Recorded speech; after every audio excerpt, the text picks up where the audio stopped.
Sorry, I'm just waiting to see the now hosting drop.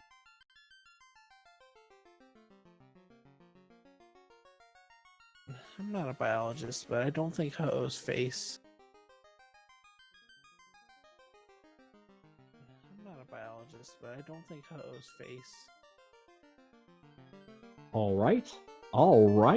Ladies and gentlemen, welcome to Randomania 3. Welcome to the Final Fantasy Randomizer League. This is our Stage 8, our final stage. It is called Show Some Class. It is a standard run-through to Chaos with many of the randomizer features you've come to know and love. The only difference is all of our players must find the tail and use it. My name is Sforzondo. I am joined in the broadcast booth by Chitin619. Chitin, how are you doing this evening? I am doing well, Sforzondo, and the race is about to begin in less than 5 seconds, so here we, shall I say, go. So what are you looking forward to most tonight? Well, since everyone's is forced to class change for this seed, I say I'm looking for good early spells off the get-go. So we got Nuke and Ice 3 in the Black Mage shop. But in the White Magic shop, we got Harm 3, Life, and Heal 2, and Wall.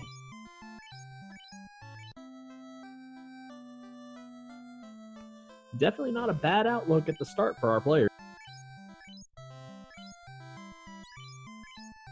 And we see Artea heading to TOFR immediate. Not TOFR, sorry, my bad. My only question then, I guess it's a matter of money troubles, is that's actually a move you don't see Artea make a whole lot. Two of our runners featured on stream, Artea and Tristal, are tied for first place in our league, and if they are tied at the end of our stage 8 flags, there will be a special playoff for them. And so it's going to be really interesting to see tonight who comes out on top and how this race plays out. Well, we see, I believe Fuchsia's about to hit TOF immediately. Yeah, we've got early glare on these imps, which is really interesting. Fire 2 on those bones, though. So everything you've come to know on our randomizer is shuffled. Our enemy scripts, our spells, our skills, and we have an early Ruby sighting. Oh, the question in everyone's mind. Will you go for the Titan's Cave, or would you go straight to the volcano? Yeah, it's definitely going to pose an interesting play for some of our players. If I were to make an early prediction, I would tell you that Artea would absolutely go Earth, and Fuchsia Fantasy would absolutely not go Earth. Well, there is one thing for a fact is I already know who rolled this seed.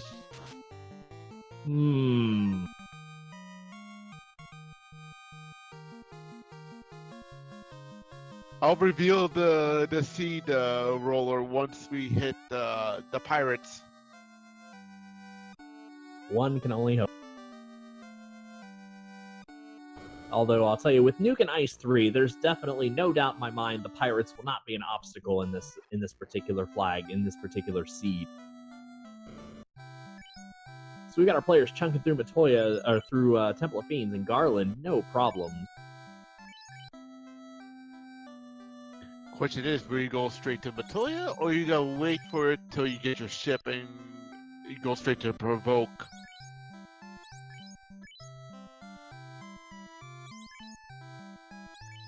Yeah, it's an interesting play for those who went Temple of Fiends first. Having Nuke and Ice 3 means you can get over the pirates very easily.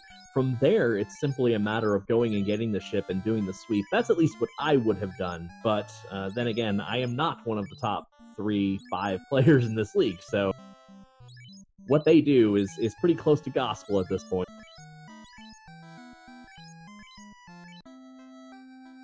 But I have noticed that 3 of our players on our stream right now is running one Master Thief.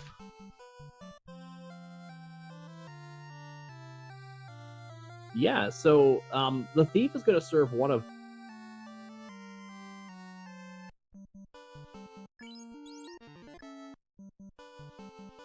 apologies for that. Thief's going to serve one of two functions in this game. Early on, it's going to help our players run away from fights they'd rather not take. And then after a while, you can expect those thieves to take a nice long dirt nap, as the experience they gain in the middle game levels is not going to help the party very much at all. It doesn't do a whole lot of melee damage. It doesn't do any magic until you class up to ninja and get past 15. So for the first middle section of the game, the thief kind of carries a little dead weight to him.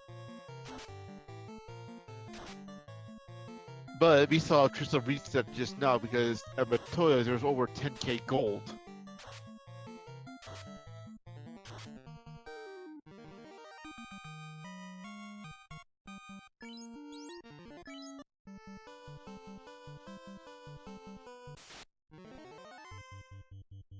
Well, at White Magic level 2, there's a Cure 4. And on the Black Magic side, we've got Warp and Temper. Warp is definitely going to be a big pickup. It's going to allow our racers to get through some of the dungeons a little faster, allow them to warp out, use housing or whatever they want to restore their spell charges and hit points and save their game and whatnot. So early warp is definitely a welcome sight.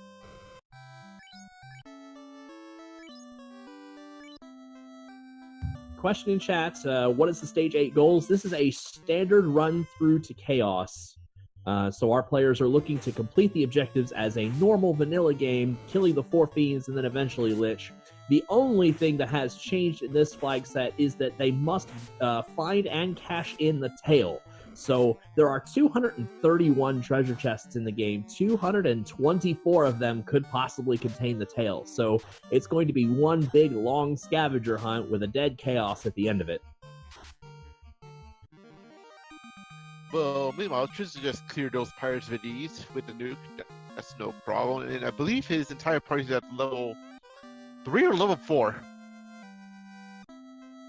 Yeah, the experience on this is 2.2x plus 0 on the modifier, so experience gain is going to be quite a bit slower than maybe the casual player would have been setting the experience to. 2.2x on the imps is still not a whole lot, and without a plus flat bonus, they're not gaining levels very fast. Yeah, but those pro rings for Provoke are expensive. They're like going for 10k plus each.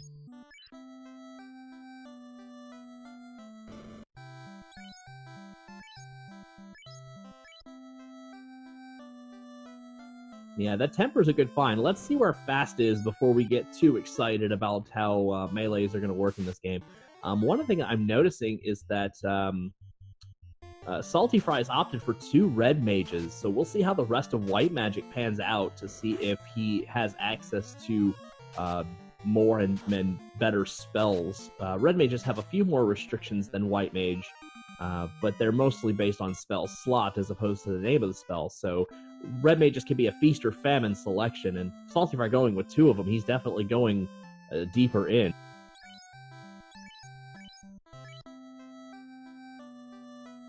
And I gotta tell you, Artea's party is really interesting. 2 fighters and a black mage. He absolutely does not like the black belt class. He's always been against the black belt class since day 1.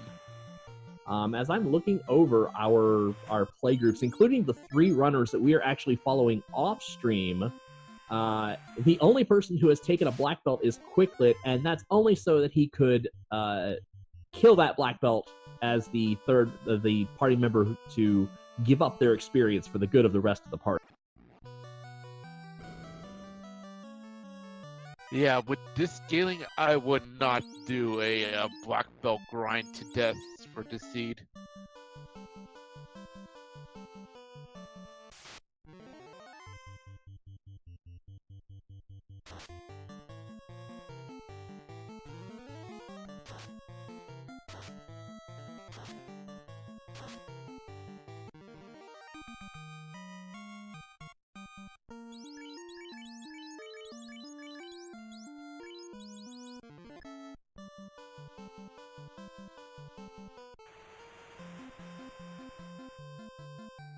Question in chat. War flags are set.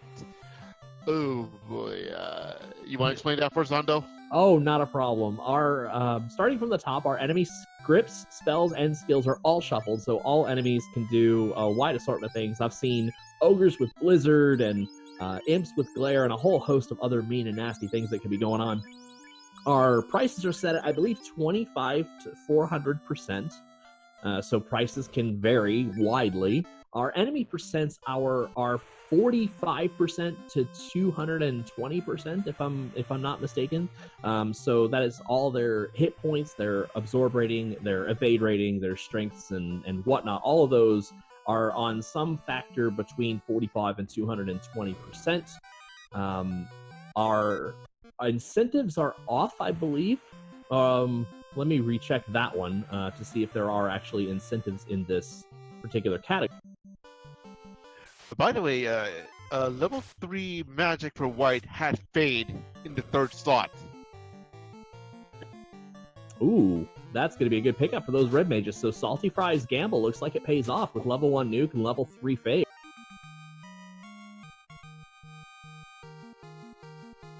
Ice Cave and Ordeals are incentivized treasures in this particular flag set, so they will contain an incentivized item of some sort, whether it be a quest progression item such as the floater, the slab, or the crown, or it can possess any one of 5 other items. Let me check that. 4 other items since we found the ruby.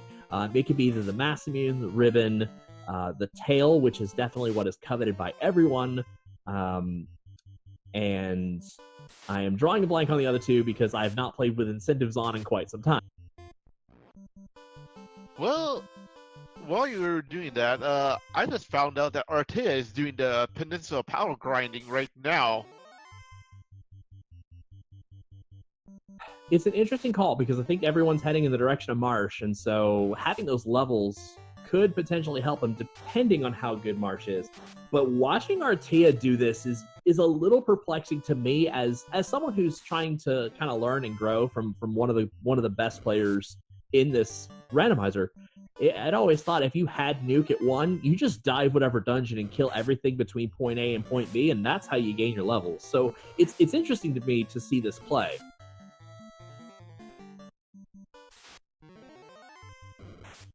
Well, Fuchsia's in the Marsh Cave along with Salty. Let's see what the top floor is going to be containing.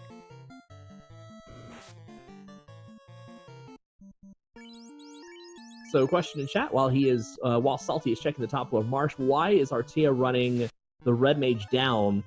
So any experience is evenly divided amongst all of your party members, and so in Artea's decision making, he has opted for 2 fighters and black mage as the sole providers of the damage, and the killing of that 4th party member is solely for spreading that experience over the 3 remaining characters. Now, why 2 fighters and a black mage? You certainly will have to ask him yourself. But like I said earlier, anything he does to me is gospel because he is one of the top 3 players in the entirety of Final Fantasy Randomizer.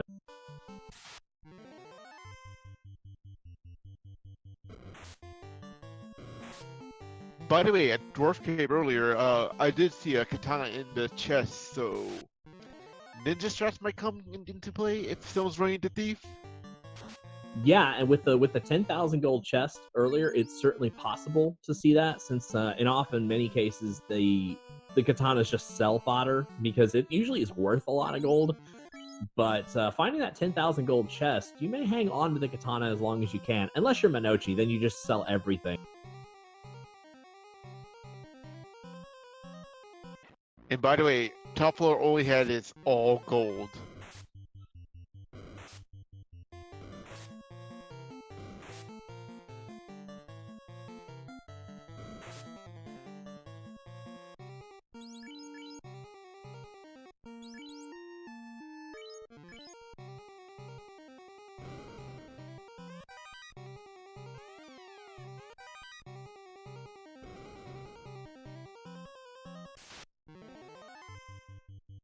So it looks like we've got a whole lot of bupkis in the top floor of Marsh Cave.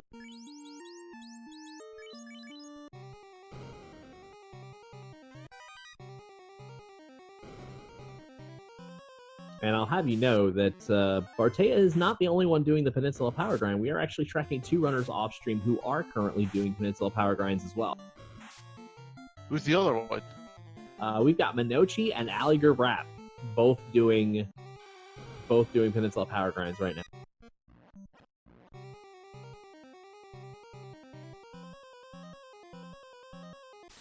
Ooh, TNT found on Fuchsia's side.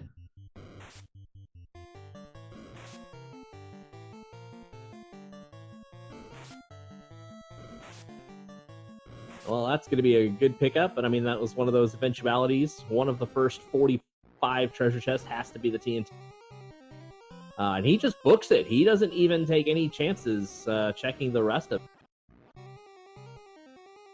If I was Fuchsia, I would have taken that gamble, especially if you have the nuke charges to provide with.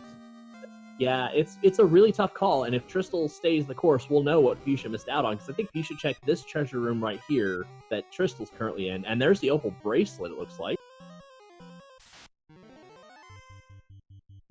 But he's skipping the typical wizard chest.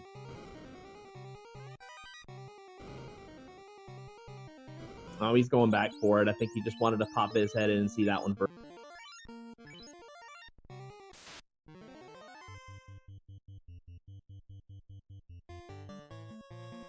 Ouch! 4 wizards off the bat too. Oh, that's tough. They're hitting pretty strong too. I think Tristal knew that. That's why he wanted to open with that heal 3. Yeah, so to alleviate the question that's sort of come up in chat about Fuchsia sprites, Fuchsia is using a mod developed by Terralin. It is a ROM hack called Valkyries of Light. If you go to the ROM hack, oh, I never remember this, romhack.net, romhacking.net, you guys should know it, hopefully. If you look up Valkyries of Light, you will find the Final Fantasy ROM hack that allows you to play Final Fantasy 1 with an all-female cast. That is 12 unique sprites for each pair of class sets. And so Terralin worked really hard on this mod, and it has been an overwhelming success, being featured, and a lot of people asking and inquiring about it and whatnot. So props to Terralin for creating this ROM hack to allow that to happen. By the way, you know what the wizards were guarding? The crown. Oh, that's funny. Wizards guarding crown. That's very vanilla. So it's very interesting to see what's going to be behind the crown chests. If Tristal's going to take that, and anybody else that took on the wizards to check that, it's going to be real interesting to see what's behind the crown chest. Personally, I'm hoping it's the floater. Well, here's a surprise for you. Guys have mute spell. Chitin, it looks like you're being corrected in chat. It looks like the wizards had gold. Then where the heck was crown? Because someone marked it already on Tristal.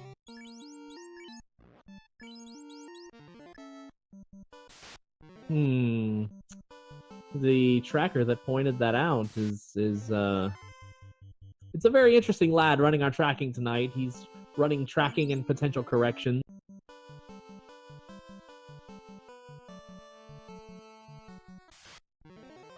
Either way, I got a question for the chat. Where you can predict where the tail's gonna be hiding? Yeah, let's get some of those predictions in chat. Let's get some chat interaction going. Where do you guys think, either where do you think it is, or where do you want to see the tail being tonight? Do you really want it something trolly? Oh, asps with crack! That's pretty troll. That is already a near rip for Tristal. I think he better release that at this point, unless he wants to keep his black mage alive. It's going to be really interesting, actually, to see if anybody dives Earth. Asps with crack might be a common encounter in Floor 1, so we'll see if it drives anybody away.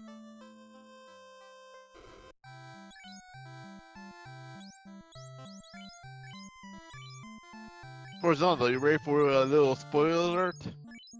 Now, here we go. I'm the one who rolled this seed. Oh, man. We were due for a Kaifun. Yeah, I'd rather waste my powers on stage 8 than stage 7, because stage 7 is way too fast for my blood.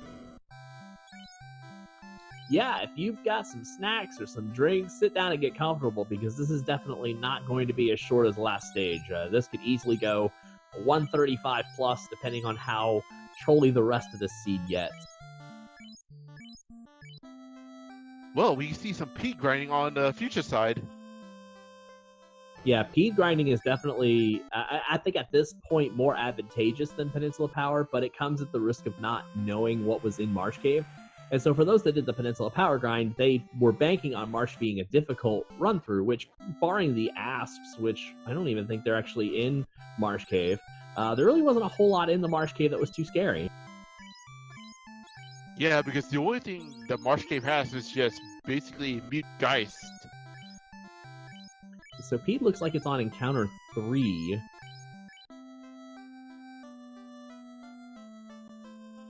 And Fuchsia's gonna keep pushing the reset power cycle until he gets a group greater than 1. Because when he's struggling trying to get more than 1 P.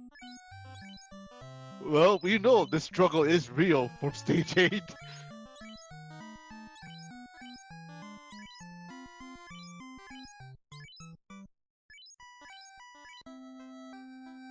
Wow, people are actually calling the Mr.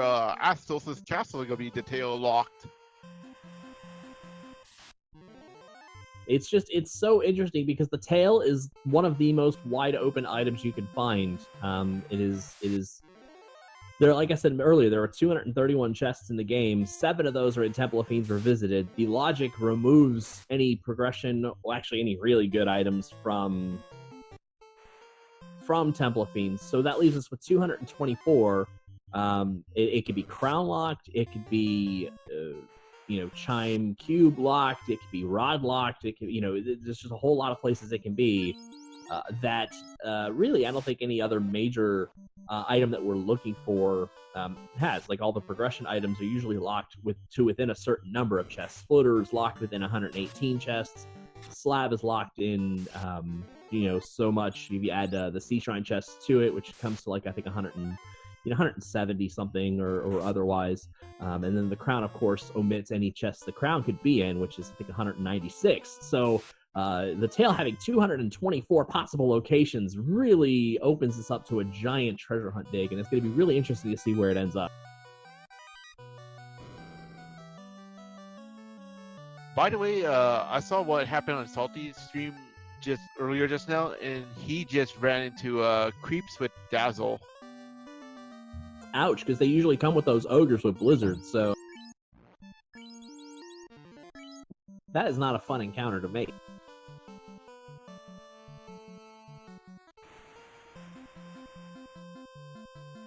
By the way, cheap houses at the Crescent Lake. Yeah, the only downside is with no heals, any volcano dives means you have to have come prepared.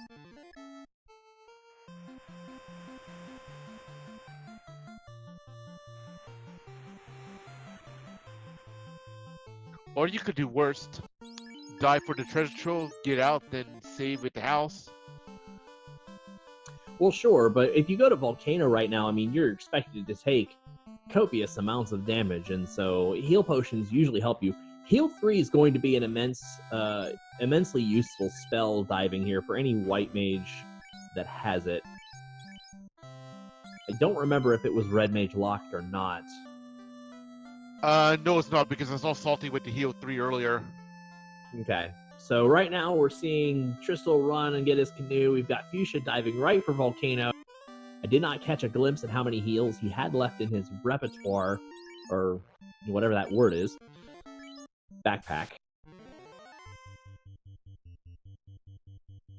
It looks like 85, I think, as I tried to glance really, really quickly at that, so he should be fine. Well, Fuchsia's gonna die for the treasure trove, but he's gonna go for the first chest and gets a heal pot. Oh, he's taking the long way out. Oh boy. Yeah, see, and that's a route variance that some will go ahead and check the right side. Some will check, like me, I will run and check that first chest like he did with the heal potion, because all the steps you get on the bottom of that are free, in and out. But then I'll make a beeline right for the armory. It's just the biggest, densest bulk. And then from there you can head north and check the fire guarded chest, and then you can burn a warp and then start back in the bottom right corner of the room.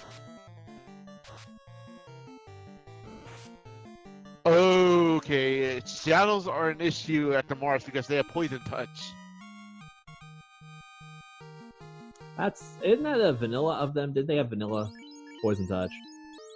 No, that belonged to the scorpions. Oh, okay. Yeah. Shadows are not a fair fight because shadows almost always start with the ambush at low levels. Oh, and Salty just got his Earth Rod, so he's diving to Earth first. Interesting play. We'll see if it pans out. He's going to check Titan's Trove right now. And somewhere Bismarck is watching and enjoying the fact that the Titan got a freeloaded Ruby.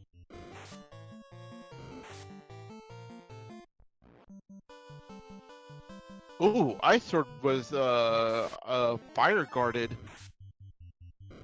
That's an interesting pickup, but not for Tristal, because for Tristal, he doesn't have a character that can use the Ice Sword. Yeah, he's running the typical black belt strats with a thief. And it's really tough because, see, the enemy percents are 220, and if you ask Artea, and certainly I will concur with him, the 220% you can overcome with a fighter with a large weapon. And so, hopefully, and I don't know if we've seen fast yet, but certainly we'd hope fast is at a decent level. But yeah, 220% can be overcome with a fighter with a beefy weapon. And so, oh, and speaking of beefy weapons, the armory contains a mass mute. Well, I believe Fuchsia's in good places right now.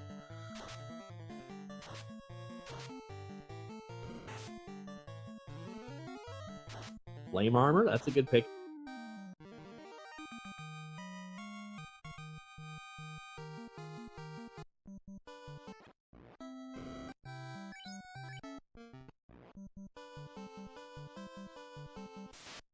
Ooh, and I like what Fuchsia did.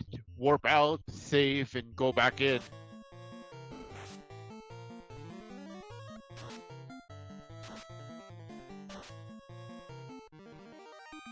Yeah, that's definitely a good play. Just save the good stuff that you got. You know, don't dive and risk running into who knows what down there.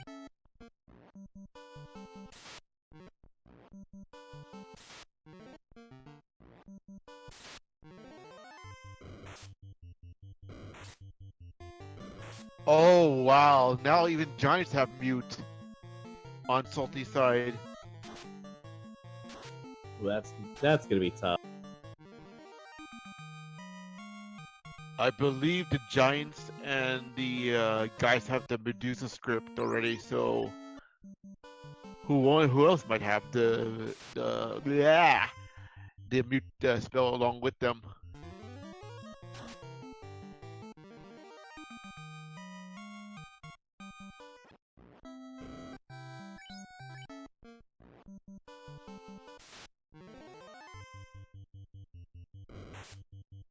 So we see a little bit of route divergence where many of our runners are going Volcano. Some of our runners are going, you can see Salty Fry going Earth Cave.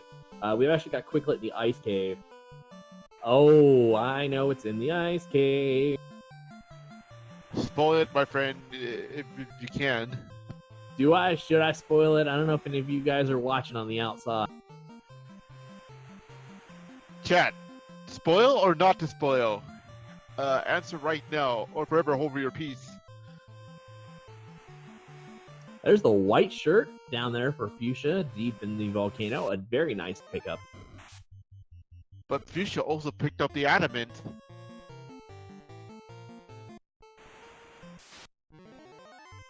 We got one vote for spoil, one vote for no spoil. I think I'm fair in saying that I won't spoil it for anybody who is actually interested in seeing that. So I won't spoil it. Too late. Zangief just spoiled it. Did he, though? Because he could be wrong. Someone just said, they were guessing it's 10. There's a ribbon in the Earth Cave, a nice find.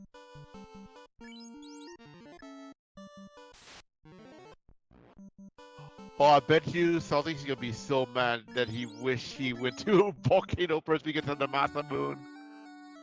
Yeah, that would definitely be helping him out. But also, though, one of those things is depending on where the progression items fall, Earth Cave could be one that a lot of our players skip. For Zondo, did you see what Reddy just did? No, I did not. I was looking at Tristal in the Castle Ordeal. Reddy has Thunder and Rub. Oh, that sounds lovely.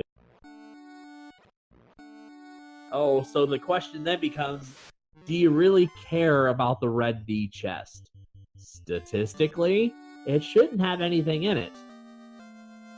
Okay, But so we've got a crown in the Crown unintensified chest in Ordeal. So now he really does have the crown this time. Question is, are you willing to go through the chest right now? Like the ultimate chest of doom.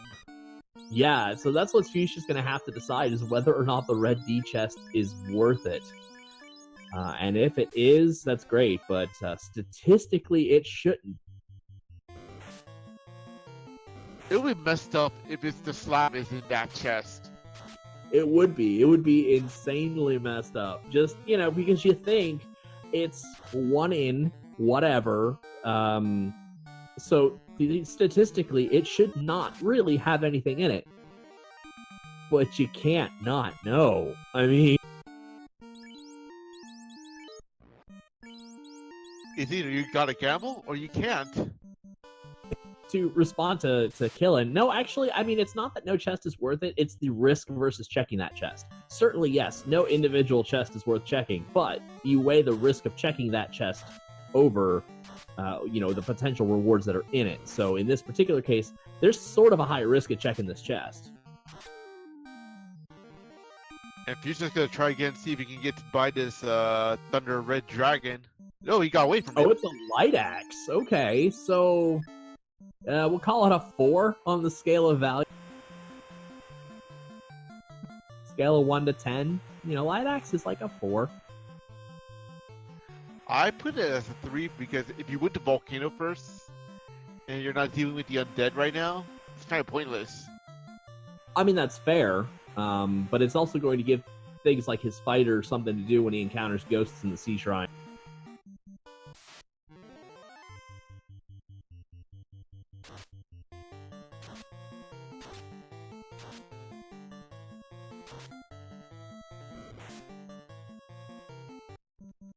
And Fuchsia's about to fight Carrie while Salty's on his way to the vampire. Yeah, Carrie should be, I don't want to say a pushover, because Carrie is definitely an underrated fight, but having mass immune and access to nukes, 2 nukes specifically, this should not be a problem. 2 nukes and Carrie goes down. And plus, I believe that was less than 500 HP, if I'm not mistaken. Yeah, definitely low end on the hit points for Carrie.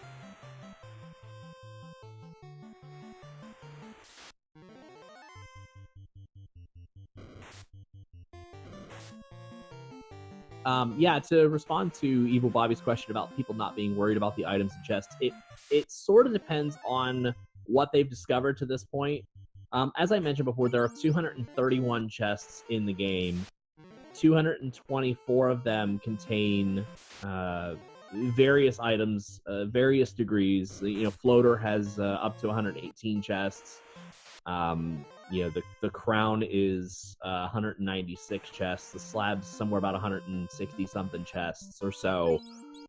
So if you're looking for those 3 items, or one of 3 ribbons, or the massa, or any one particular chest is not statistically likely to have that item. So the risk for checking said chest is usually weighed against that. And so, for a kind of a strong gatekeeper like the Thunder Rub Red Dragon, Fuchsia decided that knowing what that chest is was important to do that fight again. If somebody comes through with a better, set of items that they found, perhaps they skip that one. Who knows? Well, meanwhile, Caribs have a stinger. Wasting all your pure potion supply. I usually try to only buy like 10 per game, but those monsters that have Stinger really like to eat through them. Usually for a safer bet, I take 20 pure potions with me, no questions asked. And so it looks like images also have Poison Touch, and we're going to see from Salty Fry whether or not this Earth Dive, other than the ribbon, was truly worth it. Meanwhile, Tristal is checking the Crown Locked chest as he found his Crown and Castle Ordeal. We've got Fuchsia in the Ice Cave, and Artea now hitting the volcano. So we're going to find out very shortly what that Ice Cave item was. Well, at least Artea's gonna be happy when he's gonna find a volcano in that treasure trove. Yeah. The question's going to be, does he end up diving Earth before hitting Castle Ordeals or Ice Cave? Because we've already shown Castle Ordeals is required. And he's not going to find any progression items down there. He's going to be very happy with the lot of treasure he finds, but he will not find... Okay, that must have been blurry for my screen, because I really believe that he did just... Tristal just found the opal bracelet in Crown Locked. Yes, he did. Corneria Cap. Yeah, Corneria had the Crown Lock opal bracelet. I think the one in Marsh Cave was the opal shield, I believe, or it could be the gauntlet. Question in chat, does Fuchsia still have the adamant? If I had to guess, I'd say no. But I honestly don't know, because it wouldn't surprise me if he skipped the adamant Excalibur in favor of having Mass Immune. But that's purely speculative until I see his inventory.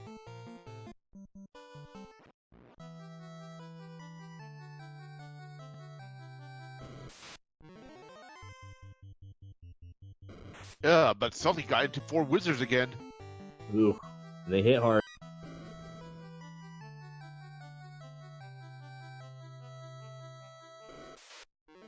So Tristal is still looking for the floater and the slab, wherever they might be. With the warp spell, if you enter the hole on the backside of the 3 treasure chests, then use the warp spell, you will pop up right in between all the chests. So we're actually about to find out here in a couple of seconds what this incentivized Ice Cave item is.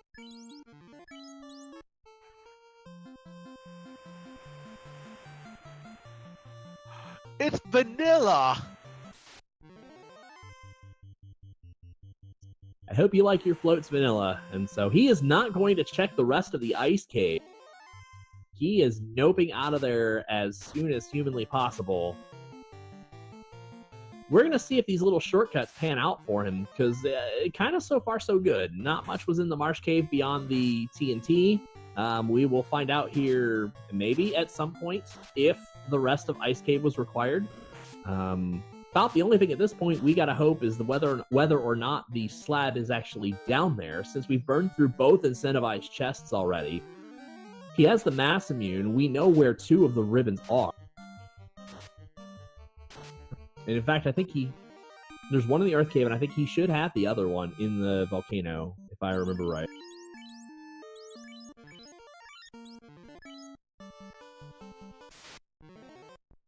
My question is it worth it going through Earth right now? Because vampires have less than 400 HP, because I saw them survive at least 1 nuke. Wait a minute, hang on now. Salty Fry was already on the 4th floor of Earth. What is he doing back at the volcano? Did he take a wipe somewhere? I didn't see the wipe anywhere. No, he was on floor 4 earlier. He was. I know he was. And that ribbon was in Ordeals. Thank you. 1 in Earth, 1 in Ordeals so far. So we know Ordeals is required. We know that our Fuchsia's going to pick up 1 ribbon along the way.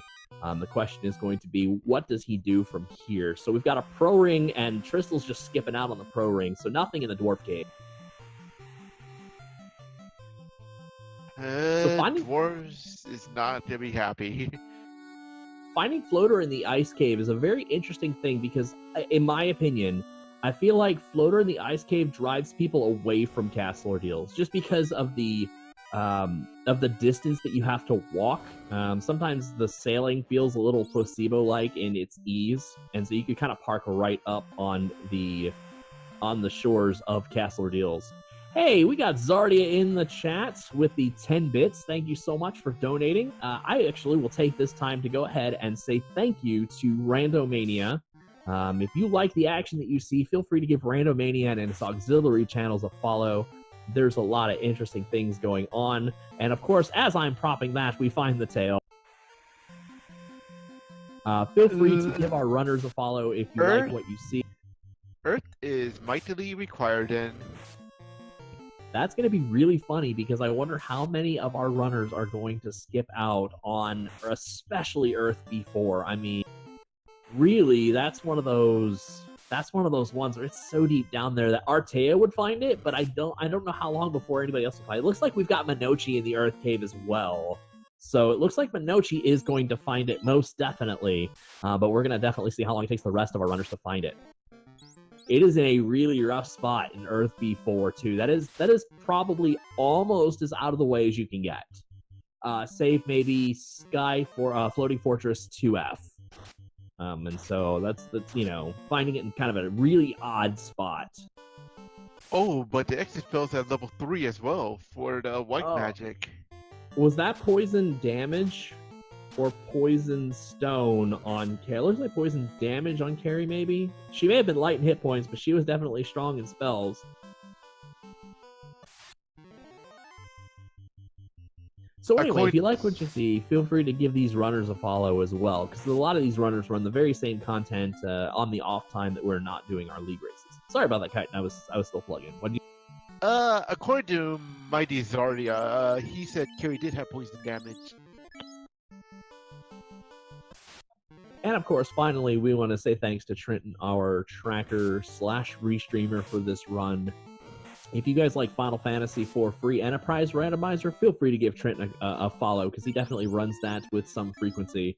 And he's looking to certainly get more community people involved in that as well.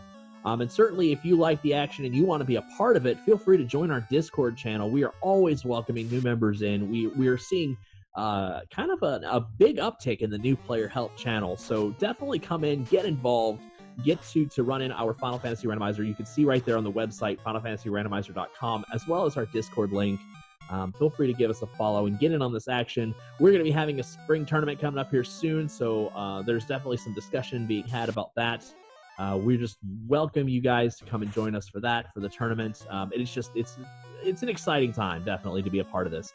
This is our 2.0.0 release stage as well, so the NPC shuffle is live.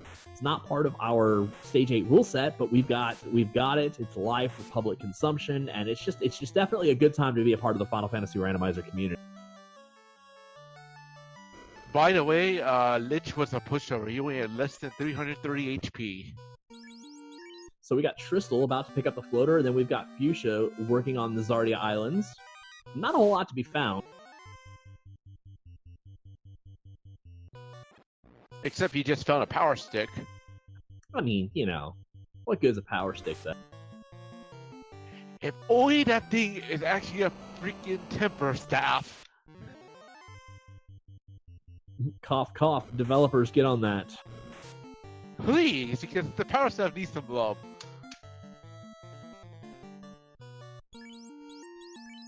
So Fuchsia is a big fan of the Friends Don't Let Friends Dive Earth. So if we were to make any predictions whatsoever, Salty Fry's got to have the early lead. Despite not finding the progression items, he's got the one thing that's coveted by the rest of the pack, and that is the tail.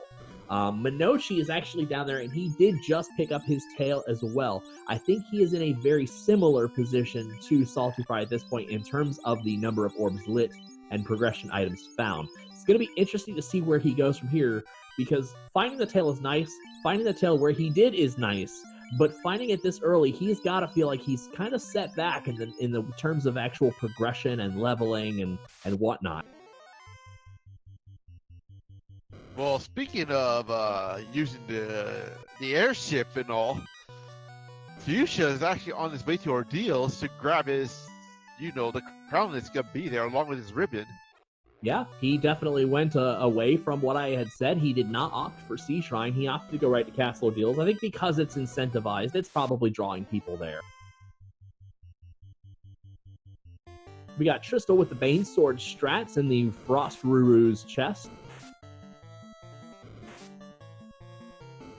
It looks like Salty's going to go ahead and hit up Ordeals. unless he is sailing downwards and going and getting the canoe still. Actually, that looks like that might be where he's headed to go get his canoe. We'll see where he goes from there. We've got Artea working on the ice cave currently, so he's going to pick up his floater before too terribly long.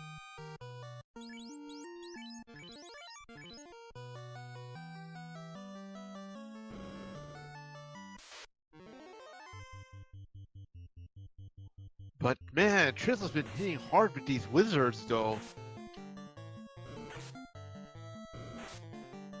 Yeah, the Wizards definitely aren't playing friendly this season. I mean, at least they don't have anything major, but they're hit really hard.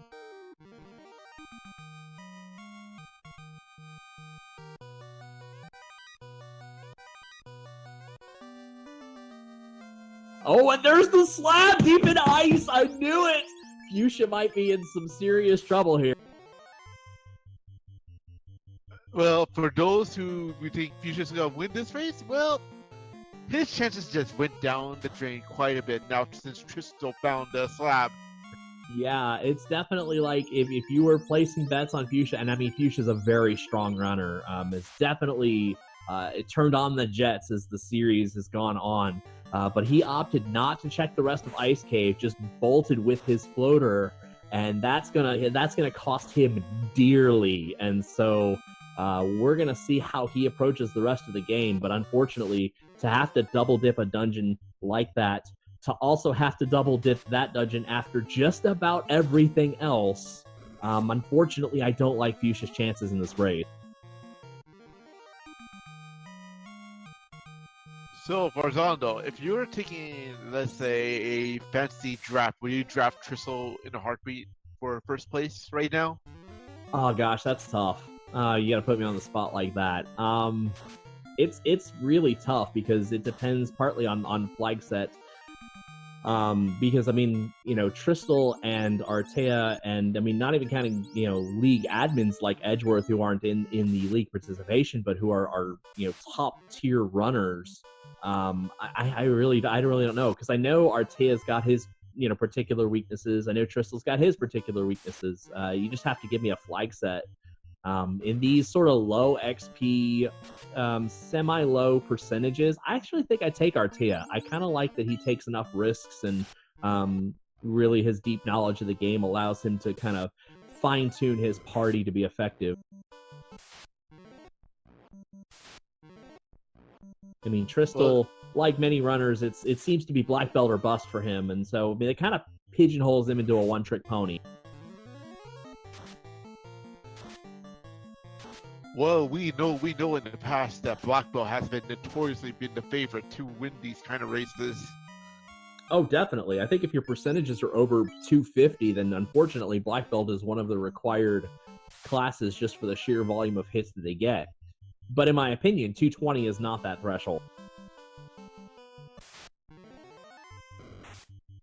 Like, if I was gonna take the seed at the 220 stats, I would just take my usual single fighter with the triple mages in my lineup. Yeah, I suppose it's probably not a bad play. I probably would have gone Salty Fries route, except I'd have gone red-white instead of red-red. I feel like that's a little too much risk of not having key spells like life and whatnot with the red mage permissions. I agree with there, but you also the red mage is the riskiest part of it too. If you take double of it.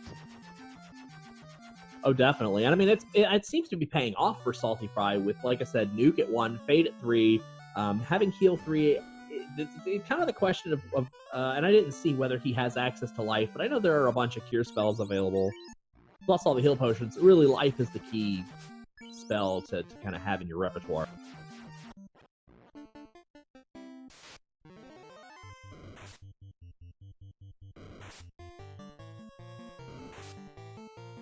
Let's see what we got here.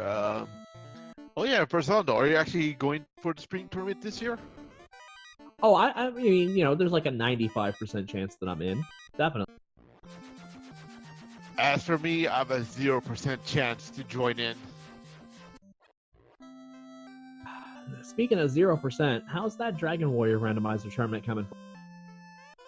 Actually, my streak, I got halted at Swiss, man. Like, I ended up having 2 losses and a draw. Yeah, so if you like randomizers, we have all kinds of randomizers on Randomania. That's the name of the game here. We have Dragon Warrior randomizer. We have lots of Legend of Zelda Link to the Past randomizer. We have Zelda 1 randomizer. I've seen Mario Brothers 3 randomizers.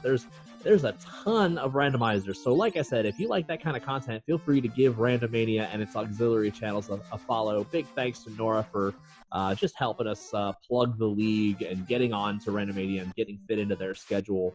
It is certainly appreciated to be able to put our brand out there like this.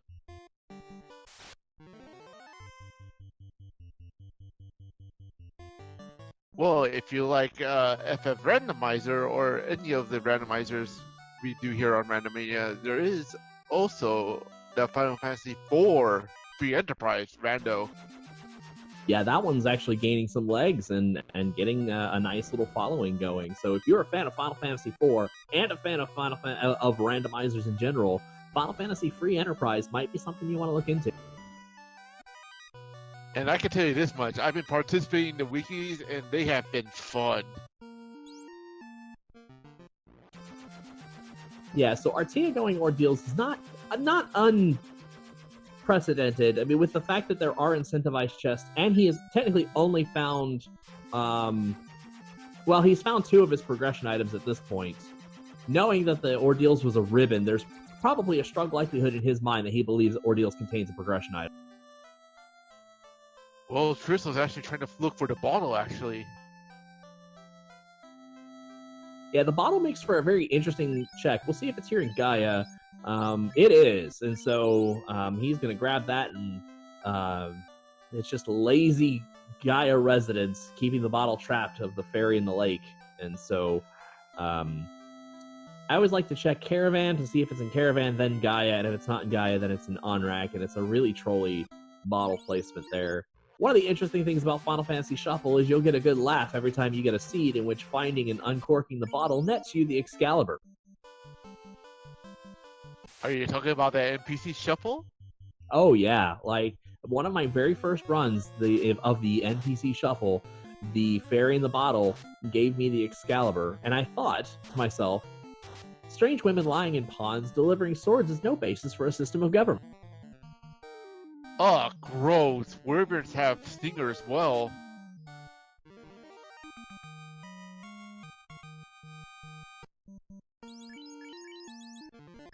Yep, and I gotta tell you, just to share a little confession with our audience here, I used to be a part of Team Tyro, and then, like Ben Stiller's character in Tropic Thunder, I killed one of the thing I love the most, and then I realized how sweet and juicy its insides are and how much experience it's worth, and it's one of those things you just can't pass up, not for politics. Why? Me and Icefoot are looking at your soul, man. It's just so good. I wouldn't say that. I would say that when you guys get nuked by them, by one of my seeds. Yeah, I know. Somewhere Edgeworth is plotting the scripts for Tyros, and every time I face one, it's going to be just lights out for me. So Agamas are not proving to be a very fun grind. Oh, jeez Louise. Do they have Stone Touch? Stone Touch, yep. So, for those who want to use the black belt to grind, good luck. Yeah, we're gonna see what Tristal does, because Tristal, he may be heading somewhere. I don't know. He just translated his slab, and now he's moving away. I don't know. Is he gonna do C first? Is he gonna go get the chime and do Sky first? I'm guessing he's getting the Q. Does he have the Q? No, that's where he's heading right now.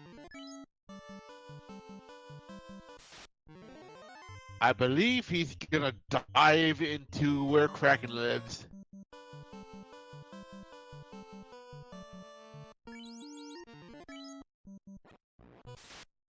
Ooh, I stand corrected. It's not poison. It's not Stone Touch from Agama. It's Stone Poison. Oh, Agamafax. Agama spit turns you to stone. Technically, they might be the basilisks if you played the D&D original ruling for them. So Agamas are basilisks we just set on fire. Well, Mighty Artea just got his crown, and he's about to get his ribbon soon. Yeah, he's got to be a little surprised by seeing that, because now he has all of his progression items. So Artea is in progression go mode currently.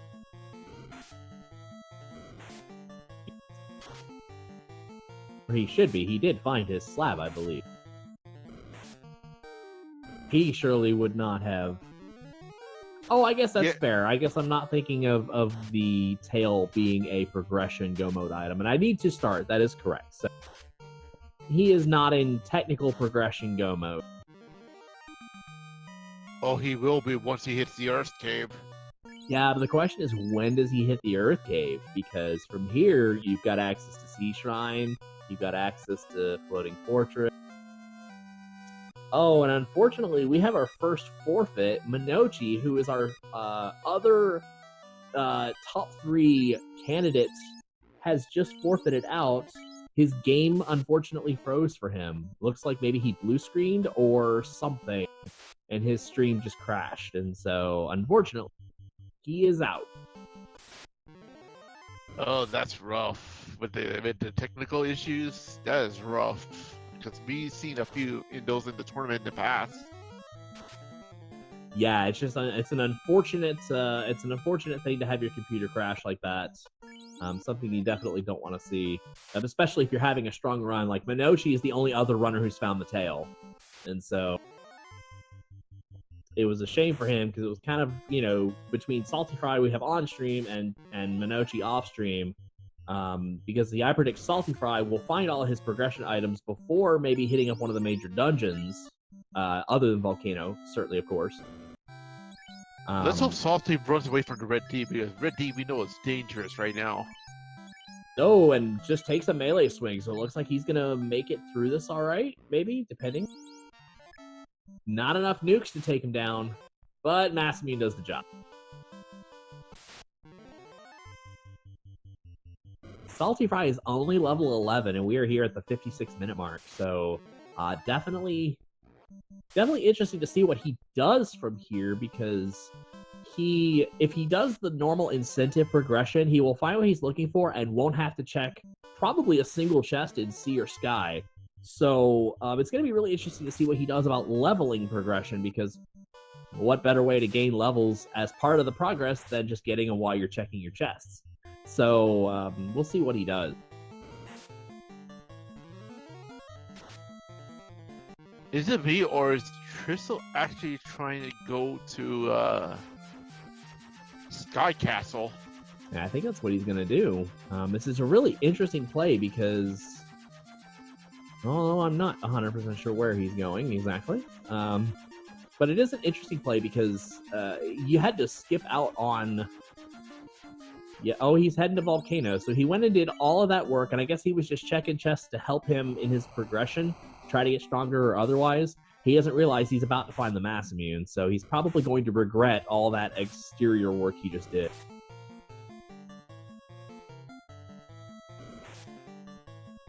And apparently there's nothing in Chinatown that's interesting enough for Artea. He's heading to the Earth. He's going to grab the tail as soon as he gets all to the brutal chest. Is he, though? I mean, obviously, maybe he's heading down to the bottom to check the bigger, denser chest, but he's definitely not checking the 5 in the top, which is sort of makes sense on account of the fact that there's only 5 in the top, and if it's not anything he's looking for, he could just warp back and do this again. Oh, hi, Nits. Glad to see you. You know what? About the hour mark. We're getting really close to the hour mark. It's probably about a good time for a recap. So, the most important item people are looking for, the tail, is in Earth B4. And so Salty Fry has the tail, but Salty Fry has no other progression items currently, as all he has done now is Earth and Volcano. Now, he's the only player with 2 orbs lit, so he does stand a good chance, considering what he has left are the 2 incentive chests. or the incentivized dungeons, I should say, which will net him the floater, which is the incentive in Ice Cave, and the crown, which is not incentivized in Castle Ordeals. So Salty Fry is about to pick up his major progression items and truly be in go mode. Artea is kind of hot on his heels a little bit now that he's actually going and checking Earth Cave instead of say going to Sea Shrine or going to Floating Fortress. Artea has decided to check the Earth Cave on its potential ease, but those crack asps are still getting to him. So we have our floater in incentivized ice. We have the crown in a non-incentivized chest in Ordeals. The incentivized chest in Castle Ordeals is the ribbon, and the tail is located in Earth B4 in the bottom left-hand chest. And don't forget, the slab was even before the eye. Oh, that's correct. I did forget about that. This slab is in a non-incentivized chest in the Ice Cave, in which Fuchsia bailed as soon as he got the incentivized floater. So Fuchsia, unfortunately, has missed out on where the slab is, and will probably check literally the rest of the game, including the Earth Cave, looking for it. He may find the tail, which is fortunate for him, but unfortunately, Ice Cave might be one of the last places he looks. By the way, he cannot get into Flying Fortress without that slab. That is true. So he will probably check the entirety of C here, which there's another ribbon. So I mean, at least there's a consolation prize at the bottom of the cereal box.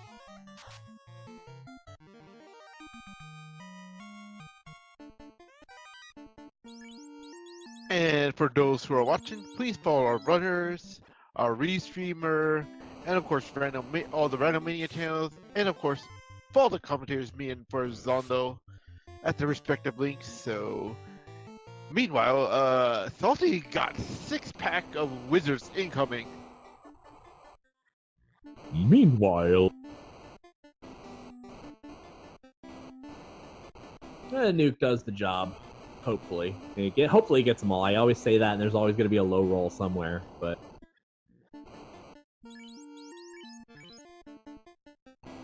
So Artea's efforts are being rewarded with the ribbon. As he skipped the first floor, went right to the second floor. He's got his ruby, or I guess let me rephrase that. Because of the airship, he has his rod, and so we should expect him to dive and check the Earth B4 chests.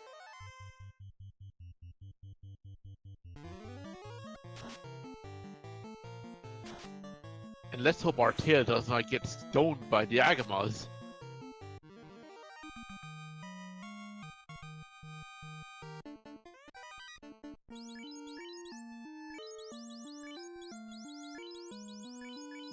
So now we got Salty Fry picking up the floater right.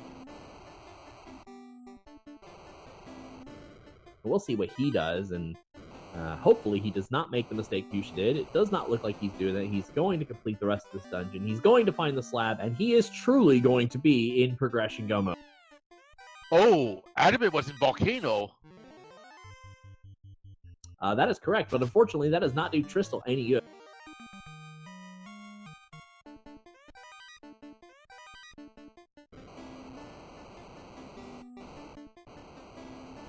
So I've got off stream, I've got Quicklit with 2 orbs as well, but so that means he has been to the Earth Cave, or maybe he hasn't. Maybe I don't know. He's currently in Sea Shrine, so he hasn't, unless he's killed Kraken and he's checking mermaids right now, which I'm looking into. He has not class changed yet, and his black belt is killed, so it's not a matter of okay. Kraken is more than likely his second orb. And he is currently checking mermaids, so he has not been to Earth, he has not found his tail, but he does have 2 orbs. Wow, Fuchsia's using the Quad X on the Sea Snake pack, actually. Yeah, Quad X tends to be a fairly underrated spell. It's quite powerful if you have less than 300 hit points that are not in undead or elemental or chaos. Oh, I wish today I could Quad X Chaos.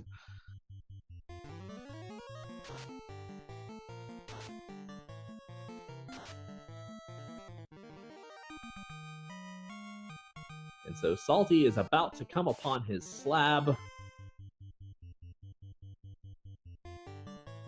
And there it is. Salty Fry is now officially in progression go mode. And he is actually going to take some shots at the eye. This is an interesting play because I did mention earlier he was level 11, so this might be a good time for him to pick out some level. Yeah, I wouldn't mind grinding an eye if it's low HP though. Well, it also has to be low HP and fairly friendly on the spell skill touch list.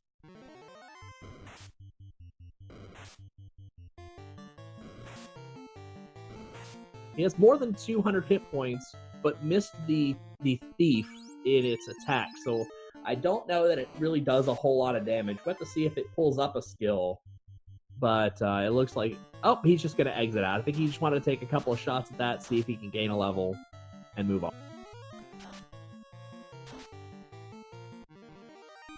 And if I was Salty right now, I would want to go straight to Lazy Gaia right now.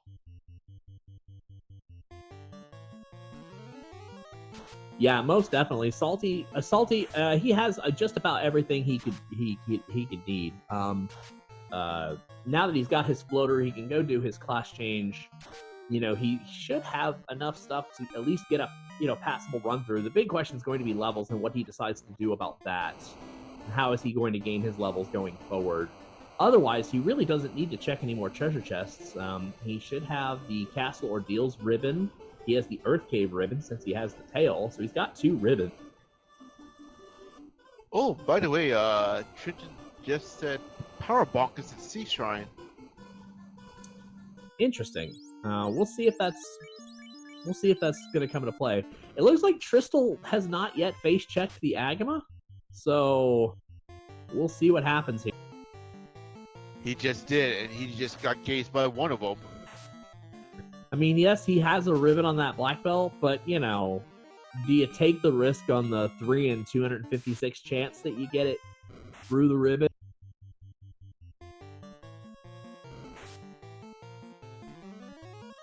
Well, on physical damage, the black belt's only taking like 1 to 2 damage per hit. And that's going to save him on his heal potions. It should be a successful grind, provided he doesn't get the stone. Ice Armor's also down there in Sea Shrine, so...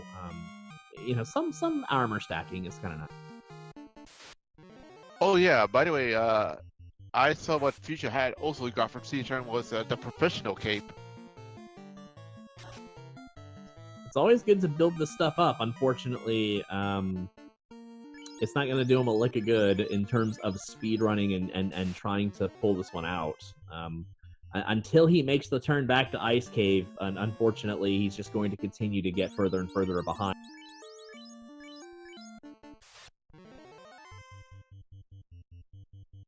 So Salty Fry's in an interesting position. It looks like he is checking some of the free chests, even though he is in progression go mode with Mass Immune and 2 ribbons. So it's interesting to see where he goes from here. Maybe he's probably to opt to find the the famous Aegis Shield and I Dragon had this Armor. realization. I looked over at the track. He doesn't actually have the crown yet. He hasn't been to Ordeal, so he should only have 1 ribbon and not the crown. So it actually is going to be interesting to see where he goes from here. As he has not been to Castle Ordeals, and therefore he could decide to go to Ordeals while he's in the region, or he could hit up Sea Shrine or Floating Fortress. So the decision he makes here may very well impact the game going forward. So we got Artea coming out of the Earth Cave. I just looked down and saw him come out of the Earth Cave, so I certainly hope he has his tail.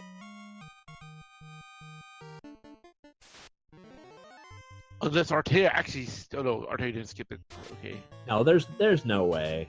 I mean, he skips floor 1 just because you can come back to it after you warp out. But yeah, that's probably a good assumption that he has the tail. He should go, right now and figure that out. He just needs to hit the Lazy Gaia. That's all he needs to do. Yeah, so Salty's now going in for his class change, which if you have a non-black belt character, it's a good thing to do because you don't have to worry about magic defense on any of your characters except for the black belt. And so getting that class change early is going to benefit his fighter who can cast some curative magic, red mage who unlocks some more permissions, and the white mage who can use the white shirt.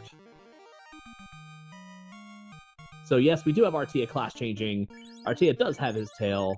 And so now it's going to be an interesting race between Salty Fry and Artea here, as both are Well, Salty's a little behind technically in the terms of not having the crown, so the next decision he makes may very well decide the game for him. If Salty decides to go Ordeal first, he's pretty much up on heels on Artea. Yeah, but if he decides not to go Ordeals, this one would be just about in the bag for Artea, depending on what happens in Temple of Fiends. And we know everyone's favorite dungeon, Temple of Fiends Revisited, is been known for being the ultimate gatekeeper. Yeah, most definitely. And so in the first race of Stage 8, Phantom apparently was not playing nice with anybody. Well, you know, sooner or later, Phantom's gonna get pissed off. Yeah, he's tired of being run over. He's tired of being thought as a second-rate enemy. He is just as viable as the Fiends in his mind.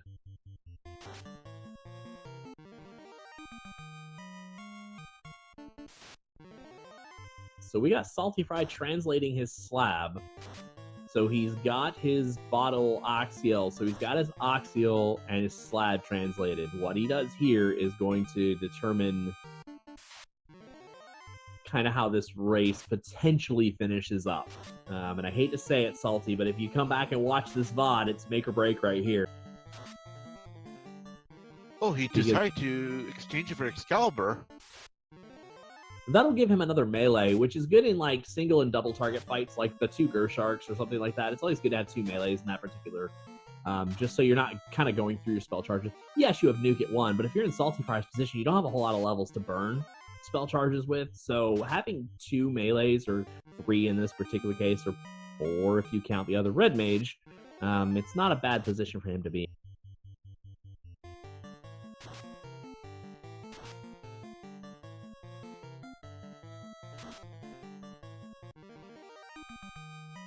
Ooh, Fuchsia's actually diving into the earth.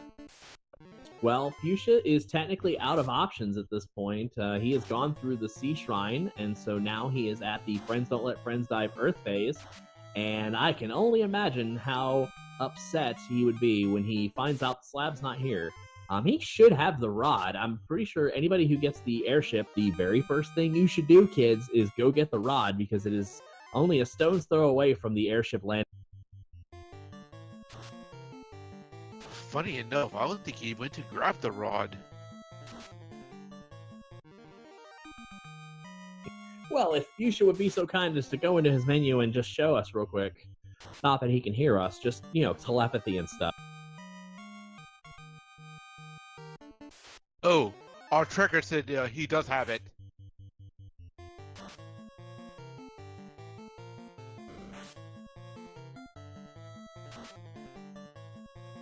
Well, that's going to be a bit of a relief. Well, at least he's gonna. I bet you he's gonna be very salty when he finds out he actually skipped the slab. No, he's going to be absurdly salty. Do you think it's worthy of a table flip? Oh, it might be. It might be, but he only has anybody to blame but himself. It's not like you're running into successive monsters with nuke and instant death and stuff like that. It's you made a risk, you tried to make a calculated risk to skip, what would that be? 6, 7, 8, 9, 10, 11, 12, 13 chests? For the sake of not finding the slab. I mean, he gave up on a significant number of chests. Oh man, if you said 13 just now, I thought it would have been Friday the 13th right now for this phrase. No. But there are 16 chests in the ice cave. The only 3 he checked were the 3 in the hole's room, and so he had 13 left on the table when he decided to exit out of there. Which is, I mean, he knows, or let me rephrase that: he will know he made a mistake, and I don't know that he makes that mistake again. I don't know if he knows that risk he calculated for. It's one thing to bolt out of Volcano. You're probably going to come back because you got to kill the Fiend anyway, but to bolt out of an optional dungeon like that, and unfortunately, it's just, it's a too much of a gamble, in my opinion. Yeah, skipping 13 chests over everything else, I say I won't skip it unless it's like desperation to survive. Yeah, and I mean, even then, you got to think, well, if you're skipping out because you're afraid Ice Cave is going to be too hard, the one thing that can give you a small amount of solace is that, well, Ice Cave is required. If it's hard, odds are many of the runners are going to encounter the same difficulties going through there. And so, I don't know. I don't think it's ever worth that sort of risk. And it may be confirmation bias just to see that one come back and bite him, but that's just not something I would do. Well, speaking of risks, Tristal is in dodging the bullet of stone poison from these Agamas for each battle so far. Yeah, so far so good until he takes one, because I think something like that happened to him in the very last race, where he got a black belt of 40 and then unfortunately lost it or something, because he said he spent 20 minutes on an Agama grind last time. So we'll see if this pays off for him this time. If he gets 3 and 256 right here, I don't know what to tell you. Well, it's not my fault that the last time I did that to someone was when Carrie had Death Touch.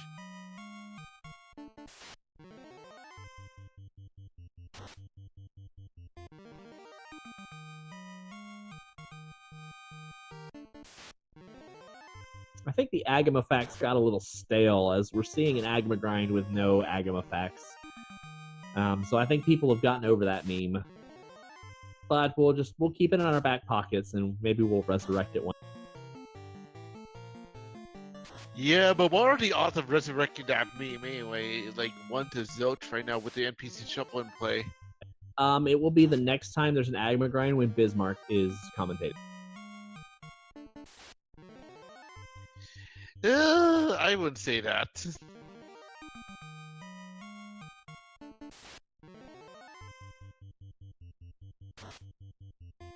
Yeah, and Trenton definitely brings up a good point. But the way this league's format is, certainly if you lose this race, it's not the end of the world.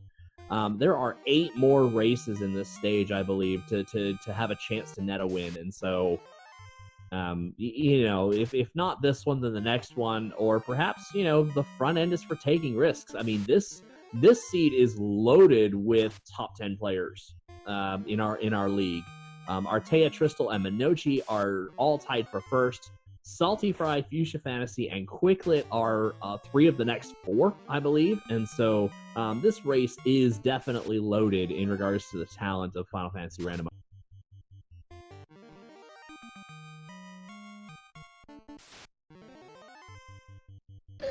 And speaking of Minochi, he just said in chat, "I'm here to snipe." I'm like, really, dude? If you were a snub, you would have continued. Well, he couldn't. His computer crashed, and so what you need to do, Minochi, is you need to play it on like 2 simultaneous computers or something. I don't. Or worse, 3. So Zangri pointing out in chat something we missed: the Wiz Sahags with Toxic.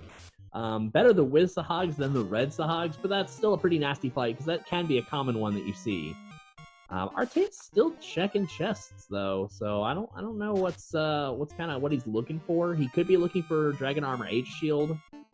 He could be looking for something, sort of beefy. He should have both Mask and Excalibur for his 2 fighters. He's probably just looking for Opals. Opal what have you. Okay, he's not going to check the rest of this room. He's just going to check the free chests in Sharknado and kind of get out of there.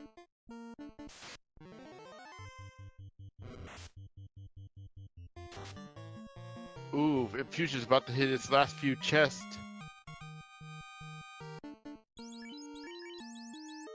Yeah, Fuchsia is going to be super duper salty. Here's what I expect Fuchsia to do, actually, because he actually did this twice. He skipped Marsh, he got the TNT in Marsh, and he bailed out. And that was the first time I said it, is he failed to check the rest of Marsh. He bailed on that. He did the exact same thing in the Ice Cave. So he's actually done this in 2 dungeons. The even worse mistake he could make right now is to go back to Marsh and see if it was there. Because he's got to be running through his head at this point like, okay, it's got to be somewhere. I just left it behind. If he chooses Marsh first, I mean, he's going to be even saltier. Well, let's hope he doesn't go back to Marsh because, those wizards do not have a freaking thing that they're regarding that's worth it. Yeah, and I mean he's gonna be upset. You know, the only solace maybe is that he has his Mystic Key, and he thinks, oh, maybe it's Crown Locked Marsh. So there's your tail. And so, you know, good for him on finding the tail. He'll get his class change, and everything will be good in that regard. We got Tristal absolutely dismantling Carrie, so thankfully he makes it out with his Agama Grind. Lighting his first orb, however, so he's got to feel a little behind in that regard, especially at the 1 hour and 20 minute mark.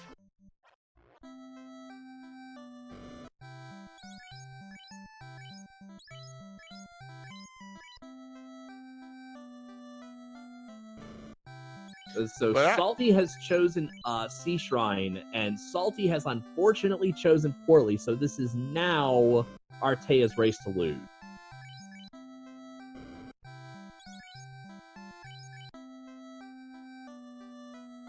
Oh, Gershoks have rub.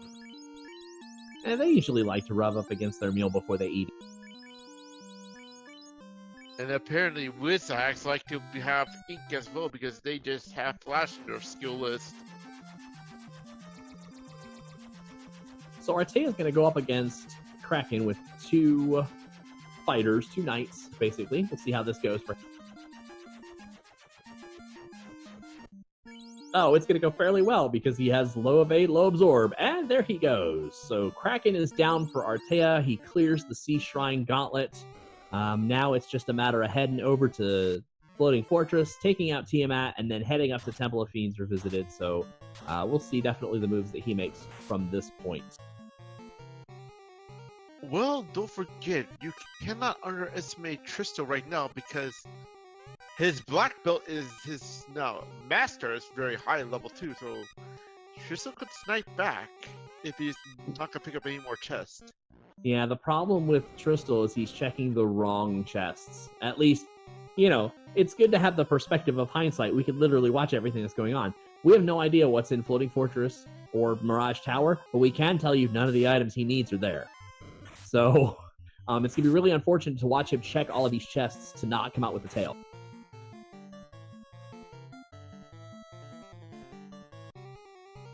He just needs to dive into Earth, and he can just say, "Okay, I can just say wipe the floor with everything."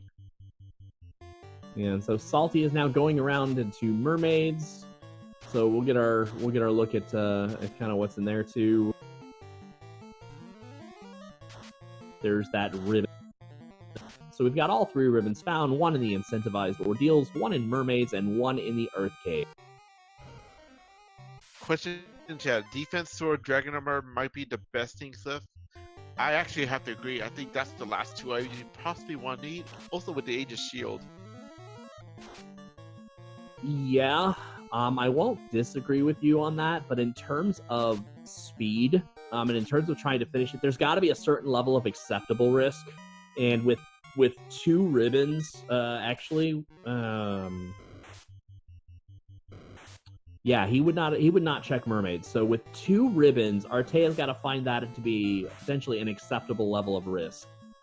The opal armor, flame armor, whatever he's going to have in his inventory, I think has got to be sufficient because I don't think he's going to check. And he didn't check mermaids. He only checked a handful of chests in the. And there's dragon armor in the Mirage Tower. Tristal's going to skip over that because he does not have a fighter or knight. But it doesn't look like any of our runners, if I had to guess, would actually check that floor unless they had not found what they were looking for yet. Namely, Tristal and Salty Fry will probably skip over those chests. Fuchsia might as well. So let's see where Fuchsia goes. All right, Fuchsia made the right choice and went to Ice Cave, so he's going to go and discover the sins of his doing. And it's funny because, I mean, Slab will be the last chest he has to check, too. It's in the drops. It's in the square right in front of the drop hole, so he's definitely going to lament and kick himself, certainly, metaphorically speaking. Oh, and by the way, Fuchsia's trying to manipulate the encounters right now because he didn't want to have like a 7-pack of wizards earlier, I saw, before you reset it out. Yeah, that's a pretty poor start to get all those wizards. And we found where the Power Glove is. It is in the one of the 2 free chests you get when coming through the Sea Shrine on Kraken Floor. So that's in a good place for any of the runners that just need to pass through and are not looking to collect all the chests. And so, unfortunately for Salty Fry, he's still missing his crown. So he will actually go and check all the chests on this floor. And unfortunately, he is not going to be happy with that because he may or may not realize he missed an incentivized chest. But remember, the crown was like before the last 7 chests in ordeals. It is, but the fact that he hasn't checked the incentivized chest at least has to give him some indication of where he needs to go.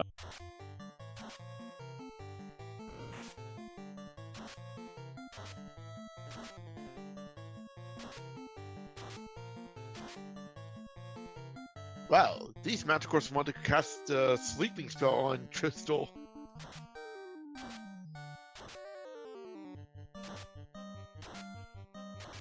So Fighter's picking up life at 1. That's going to be very handy. He definitely lucked out not really keeping or bringing any white magic in his party.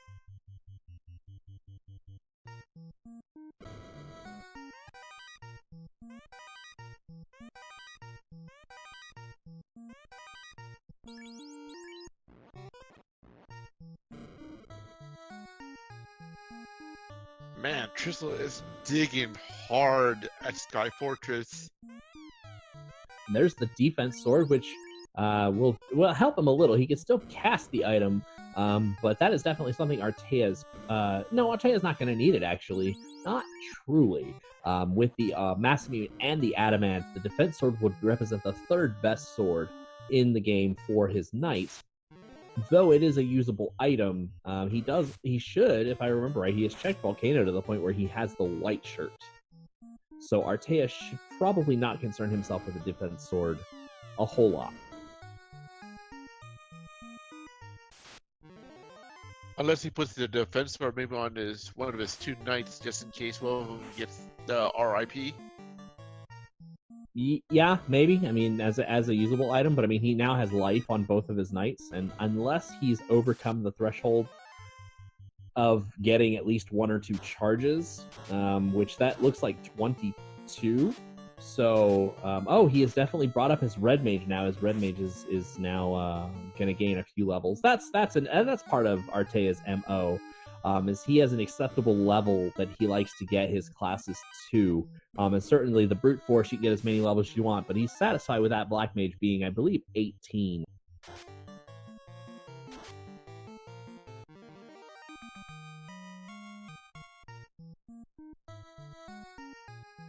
Did Fuchsia just got this? Oh, okay, he's got slab. He's got translate right now. Yeah, he's definitely got to be feeling like he is not going to win this one. His only saving grace is he's got to feel like finding the tail. It has to give him something. But, I mean, he's got to know who he's racing with. Artea checked Earth Cave. Minochi checked Earth Cave. I mean, yes, unfortunately, Minochi had his computer crash on him. But he's got to know his competition and their particular status of whether or not they had checked the Earth Cave. So he definitely has to feel like that he's behind. Unless somehow Tiamat wrecks Artea right out Sky Fortress, there's no way Fuchsia can win. Yeah, and I mean, you know, Fuchsia is, I mean, because if you look at it right now, I mean, Fuchsia is essentially behind the length and breadth of checking or going and getting the slab turned in for the chime, and then the current distance of whatever Artea travels by that point. But it's certainly very well possible that Artea... Oh, he is going for more chests, though. That is something that Fuchsia... I expect Fuchsia to actually take another risk and not check these chests. If Fuchsia doesn't take a look at the chest, that means he pretty much can catch up to Artea ASAP. Yeah, I mean, I gotta think that we talk about acceptable levels of risk, perhaps with the limited healing that Artea's party has. Maybe he does feel like it, that not having dragon armor is not a risk he's willing to take. I don't expect him to check too terribly many more chests. I expect him to almost skip over the entirety of the second floor. I do wonder if he'll check any of the bulk rooms in the first floor. I don't expect him to check the Banesword chest. It's just a singlet. And so it's going to be interesting to see his routing from here, because from there, it's got to be about acceptable levels of risk.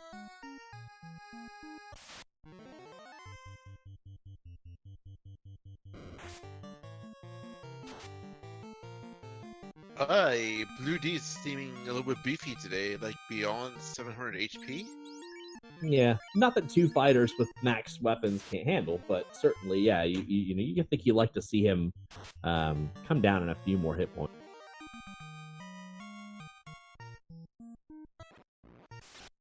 So now here is about where I expect Fuchsia to start closing the gap, is I expect Fuchsia to almost skip the entirety of Mirage 1 and 2.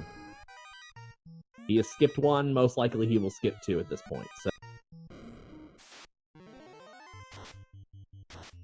a lot of that gap's going to be covered in what chests Artea decided to check. The question will ultimately be is, yes, you can make up the time in closing the gap and not checking the chests, but can you make it up in the potential risk in not having the protections of things like Dragon Armor? And so it may look good on the clock, but we'll certainly see how Temple of Fiends handles these runners. And Magikor's having Blizzard and Slow. Oh, jeez. And Artea's down to his Knights. Yeah, his Knights can cast Life, but it's not going to get his Red Mage any levels at this point.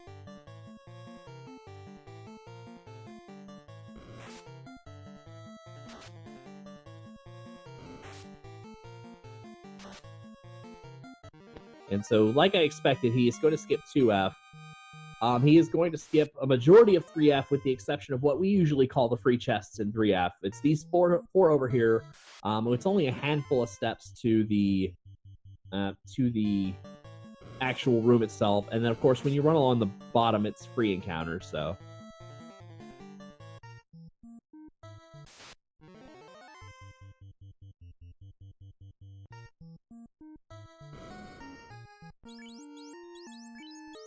Aw, man, no Warmech on Tristan's side. Well, we've got 2 more chances right now at it, so we'll see what happens. If Tristal or any of our other runners restarted their encounter table by power cycling, and any other runner did the same, then we can expect the same result. But we'll see what happens.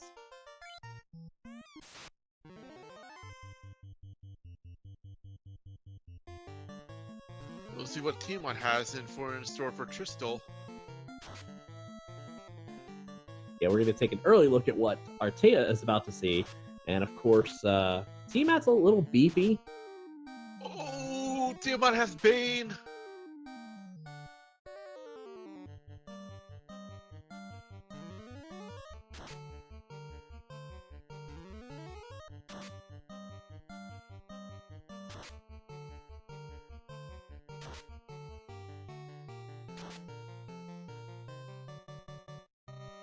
This is definitely a beefier Tiamat here in terms of total hit points.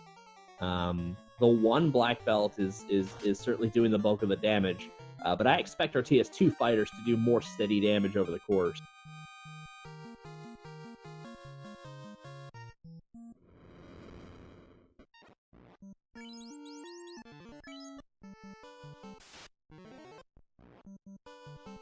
Well, everyone, get your Warmech hype because the incoming Bridge of Destiny for Fuchsia coming up soon. It looks like, though Artea is like 1 step away, I think, from being safe, it looks like no Warmech sighting on Artea's side.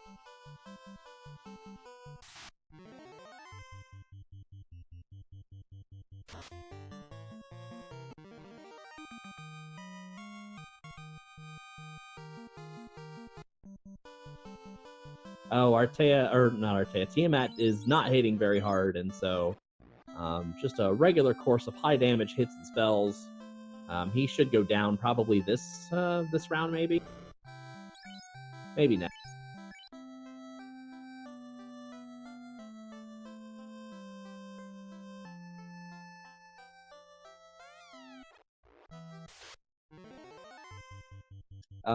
Yeah, question in chat. Is Tristan gonna have to full clear everything before Fiends? It depends. But in his choices, yes. It's certainly looking like it because he has all of his progression items. He's just missing the tail, and unfortunately, the tail is in the third to last chest you would check in the Earth Cave. So it looks like he's going to head to Earth last, and unfortunately making it a nearly full clear game.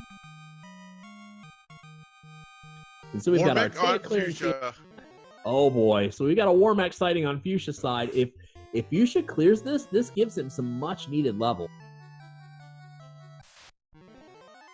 Fire 3 from Warmech. That's a welcome sight because that's kind of weak. We're kind of waiting for one of them nuclears. Also, we can keep an eye on his spell list because he shares a spell list with the rest of the Fiends. So anything he gets, the Fiends will not have.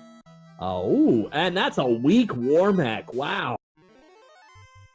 Paper City. And so he's got 21 across the board. Artea's going to go in with a couple of... The fighters are going to be beefier. But the Black Mage and the Red Mage are going to be more steady. So we'll see definitely how the party choices... Oh, Artea has not done his Crown Quest.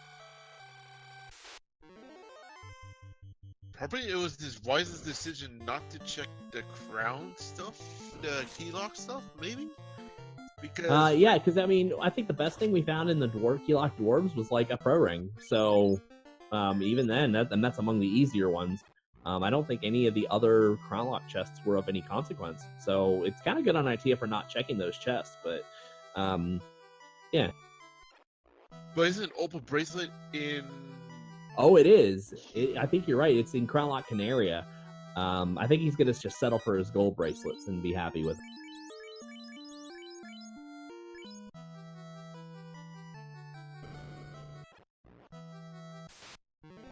But I wouldn't stay there for long because I believe Fuchsia might just be on his way to Topher immediately. Oh, most definitely. You're gonna see they may very well hit Topher at a very similar time. The question is going to be though, is Artea is I think slightly better equipped. The two fighters have each a Mass Immune and Excalibur, whereas Fuchsia only has one fighter with Mass Immune. Fuchsia did not pick up the Dragon Armor that was located in 2F of Mirage Tower. I believe he does have the Aegis Shield, which was either Mermaids or somewhere in Krakenside. Somewhere in Sea Shrine, I think is where the Aegis Shield was. So he's somewhat equipped in that regard. So it looks like Artea is going to beat Fuchsia by about 30 seconds or so to Temple of Fiends, depending on what Fuchsia does here. Oh, according to Minotia, Aegis was in Volcano. Okay, so we definitely know our runners are going to have the Aegis Shield, at least those with fighters that care about that sort of thing. But Fuchsia definitely does not have the Dragon Armor. Fuchsia went Earth, should have the ribbon. One ribbon, he should have that second ribbon out of Castle Ordeal, since that was one that everybody got. And then our third ribbon, which was in... Drawing a blank in regards to where that third ribbon was. Mermaid side. Right, and so Fuchsia should have all three ribbons. Artea is only going to have two, I think, because I don't think Artea searched Mermaid side. Oh, and by the way, both Fuchsia and Artea are at Topher at 20 seconds apart. Yeah, so this is going to be a very interesting race. We now have a race. Fuchsia has managed to crawl back out of taking and forgetting the slab. So it's definitely going to be interesting to ask Artea some of the questions that led him to kind of opening this door, if you will. Did he, you know, we'll find out here soon, because if something whacks that fighter or whacks the red mage, you know, you kind of get a little lucky here because you have two casters that can cast life. So if one goes down, you've got the other. If both goes down, well, let's face it, the run's over. So we'll find out whether the Dragon Armor was really important or not. By the way, Artea just ran into 4 Gasties. What it looks like is Fuchsia reset the encounter table with a power cycle, and Artea did not. And I think that's going to be, obviously, that's going to affect. But I certainly would rather take on 2 zombie dragons than 4 gas dragons at this point. So it looks like the fighters are 24, and then we got a 20 and a 15 on the mages. With no, red mage not having anything greater than level 4, it's certainly a sufficient level of magic casting for. And so we got Tristal up there fighting Kraken, and so Tristal unfortunately has not gone to Earth yet. When he should know by now, the last place is now to check the Earth Cave, and he's got to feel a little bad. The only way he's got to be in this is if he goes down there, he can't even have a clean sweep of Earth. He has to full clear it just about, and so unfortunately for Tristal, he's definitely got to feel like he's out of this.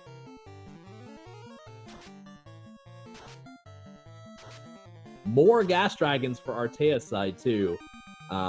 Unfortunately for Artea, I don't really believe you can necessarily blame the gas dragons for this one. Well, Artea might be lucky because Fuchsia just ran into a couple of worms. Yeah, I mean, certainly the gas dragons are no fun to encounter in regards to how long it slows you down, but a lot of that time was made up for Fuchsia by just simply blitzing through Sky Castle, and for Artea kind of checking, let's say, extra chests, Mirage 1 and 2 and whatnot. But it's interesting to just watch this unfold, as, I mean, Fuchsia was really dead in the water. I mean, bailed on Ice Cave, and then basically full clearing sea before realizing that the slab was in Ice Cave. And so, just to go for that, to kind of being back in this, it's definitely interesting to see how this is going to unfold. Well, we got Topher facts right now for this race. Sky was only about 30 seconds. Having key done was the biggest factor between Artea and Fuchsia.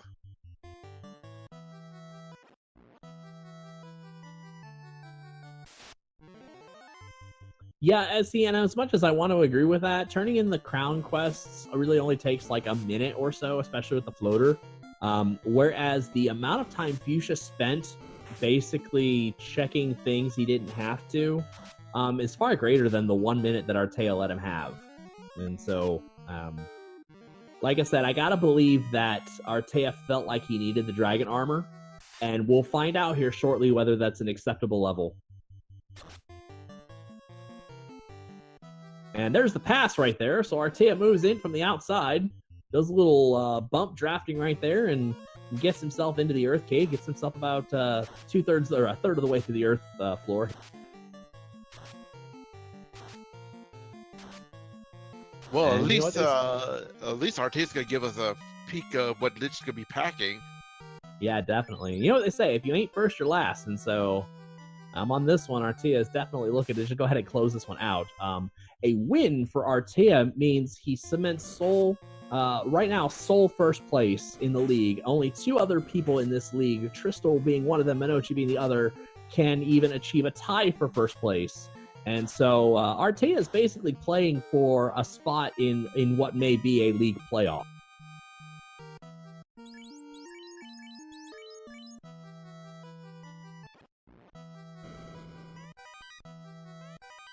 Yeah, unfortunately for Tristal, he's gone to see the ladies, but unfortunately for him, the ladies are not going to have the tail that he's actually looking for. But it's going to land him a ribbon.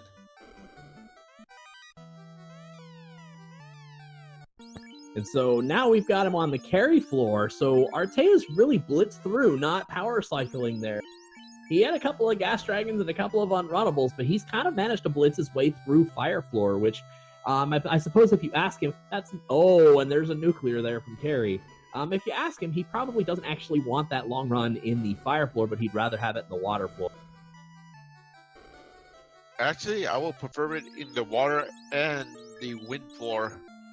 Yeah. The exhibition of NPC Shuffle I played with Fuchsia, I ended up power cycling in because I kept getting gas dragons. And so I ended up power cycling in, and it gave me an encounter-free water and air floor. It was a ridiculous spot in the encounter.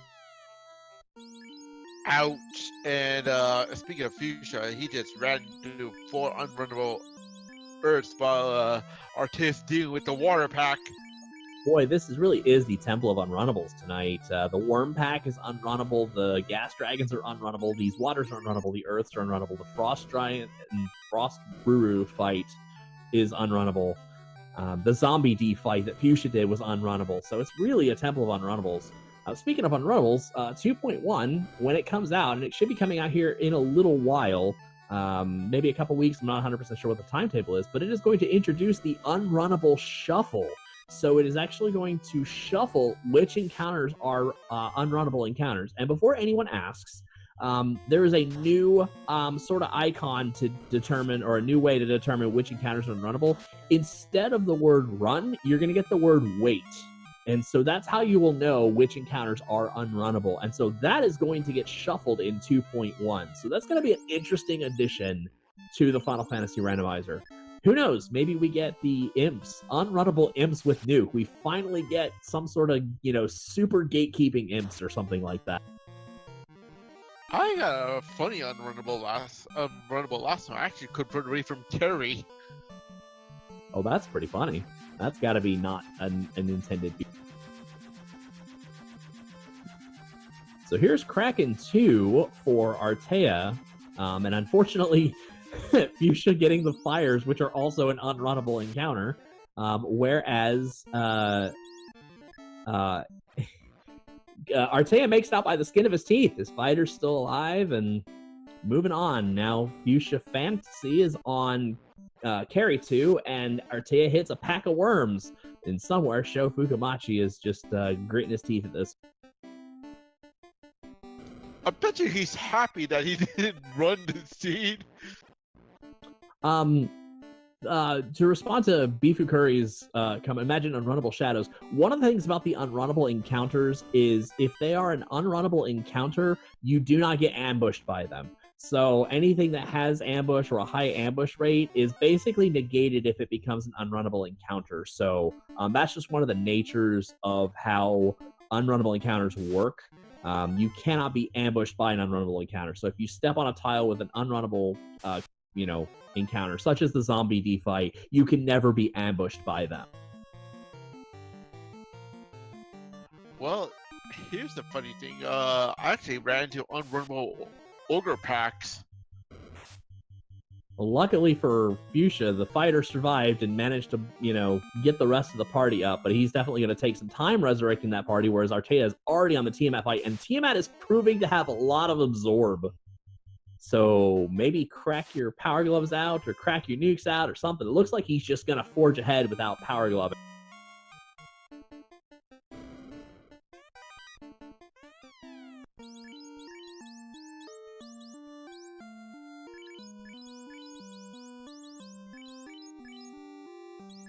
Now he's decided to power glove on his second fighter there.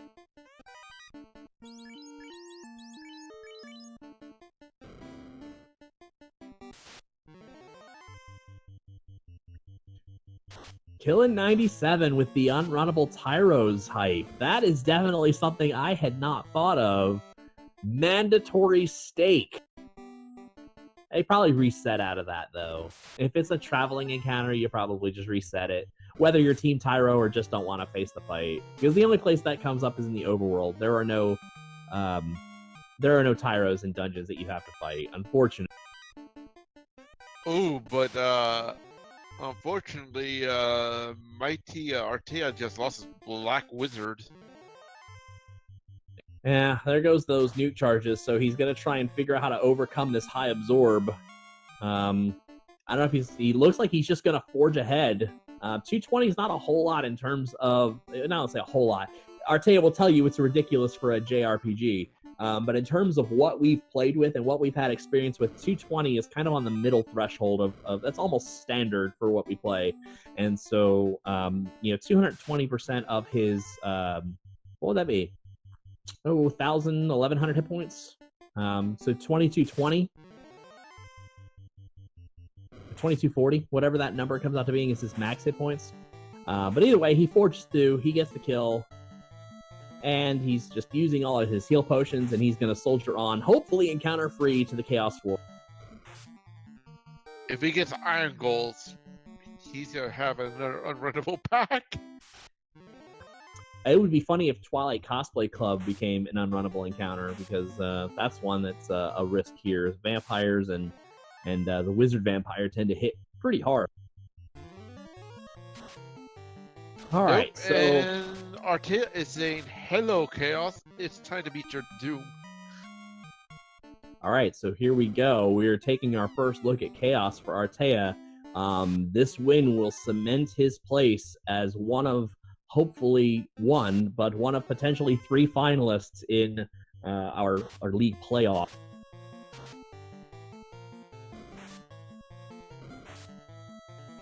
Oh, Chaos has nuke! Not a welcome sight. Definitely not. He's going to bust out the Cure 4s, the more white shirts, so he doesn't melee. Ice 2 is a welcome sight. Unfortunately, it kills his red mage, so he's just down to the 2 fighters. Oh, but here's the question. We haven't seen Cure 4. We haven't. So far it was Nuke, Ice 2, Fire 2. So we'll see if he keeps checking spells, makes the switch to skills, maybe gives him a swirly or 2. We'll see what happens here. Oh, it looks like he's got really beefy. Oh, no, and Bane comes out and wipes his top fighter. Oh, and he had no hit points. That is it, ladies and gentlemen. Artea has finished in first place, has cemented his spot as one of potentially 3 finalists in our Final Fantasy Randomizer League playoffs. That is an official SRL time of 1:49.58. It was short, but that was quite an exciting chaos.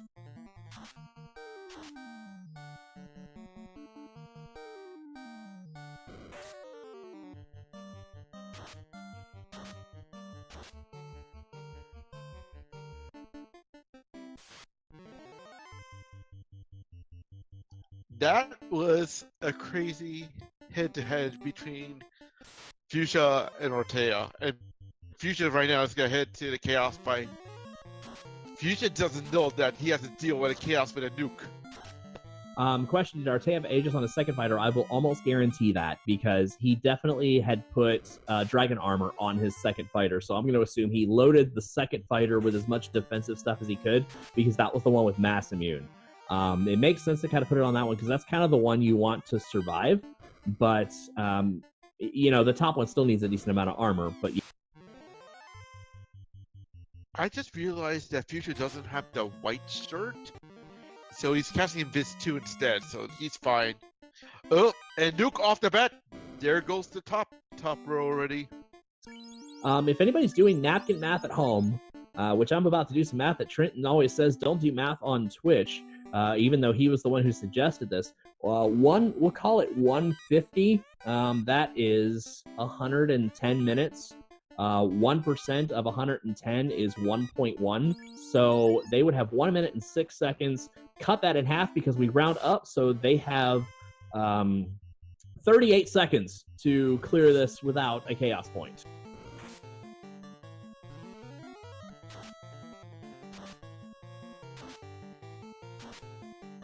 Ooh, and double shot of hello in this too. Yeah, so we'll see here coming up whether, I mean, because realistically, I'm thinking the ribbon maybe wasn't on a top fighter, and so that's why that was a bit of a death suffered by Artea, but the second one either had that ribbon or the Dragon Armor Aegis Shield helped. And that's it. Fuchsia Fantasy downs his Chaos, comes in second place with an official SRL time of 1:52.25. As we see Tristal finally finding his tail, and now he's going to make his break for his 4th orb. And so we've got Salty Fry coming into the picture on 3F. Looks like he's making his first pass, maybe? You always face south when you come out of a fight, so I never really know if he's coming or going to Phantom. Okay, he is going away from Phantom, so here's another unrunnable encounter. We're going to get Artea in here. He is taking a quick break. we will get him in here, and then we will get Fuchsia in here as well to get his thoughts afterward.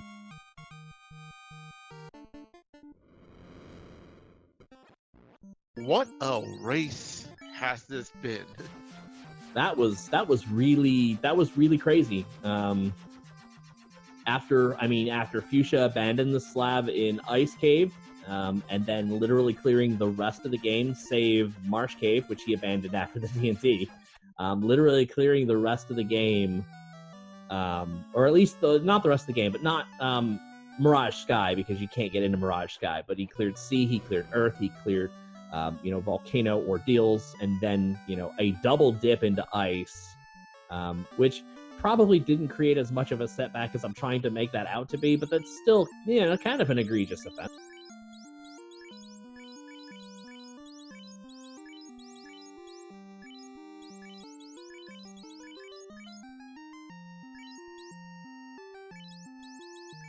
Well, abandoning Marsh after getting TNT was the right call, but abandoning Ice Cave after getting Floater was the wrong call from Future's end.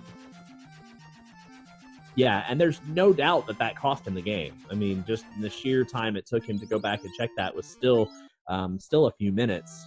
At this point, certainly a combination of things, but 2.5 minutes is basically the distance between Artea and Fuchsia. You could easily justify those 2.5 minutes in the Ice Cave.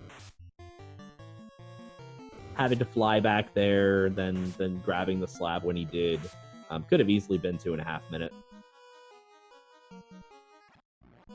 Also, it looked like resetting or power cycling your encounter table was the wrong call, as it unfortunately had set Fuchsia back, kind of in more ways than it did Artea, who went in without. It looked like he went in without power cycle. Power cycling for this one was a gamble for Fuchsia. That might have cost him the race. Yeah, and it is a gamble because I just point back to the NPC Shuffle exhibition race Fuchsia and I did, where I did reset the encounter table, and it ultimately ended up working out for me. Not necessarily in the front end, but in the back end where I had no encounters in the water and air floor. Sometimes getting those encounters is a little deceptive, just depending on how your back end ends up looking. But there's never any guarantees. You just have to kind of know in your mind, all right, where am I at about, encounter 15 or so, or how many steps is it through Temple of Fiends? The really good ones, those that win these games on a consistent basis can generally make that call, and so it's a skill I hope to learn one day. But now we have the ultimate race. It's now between Salty and Tristal. Yeah, Salty's got a little bit of a lead as Tristal has a Phantom to contend with. And so also nipping at the heels is Quicklet, who is also on a floor with 4 worms. I think he just passed Tiamat 2. So we actually, if Quicklet can survive, it looks like we're going to have our 3rd place finisher off stream. Where is Quicklet right now as we speak, while Salty's on Lich? He is taking on 4 worms, and he has passed the Tiamat 2 fight. Oh boy, that means Quicklet is on the verge of gaining his 3rd place.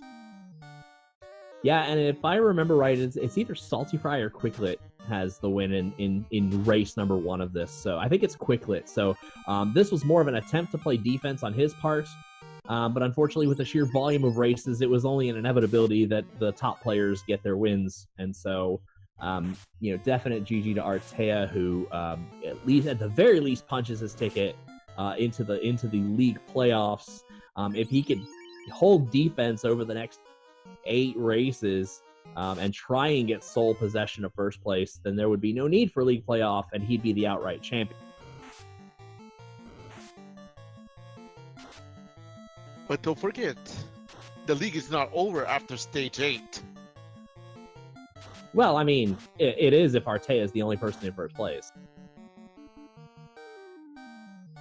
The odds of that happening, you have to do your math over the next 8 races, and because of the sheer volume of races, either Tristal or Minochi or both could notch a win, forcing a playoff. But if they don't, for some reason, if Artea plays some stellar defense, or Quicklet notches a second or a third win, Fuchsia's going to get one at some point if he just keeps his head down and plays his cards right. He really could have had this one if it weren't for the Ice Cave Bungle. Maybe he gets one. Who knows? Salty Fry is an excellent player. Sho Fukamachi is still still coming on. It could happen that Artea could be our only first place candidate in which a playoff is not necessary.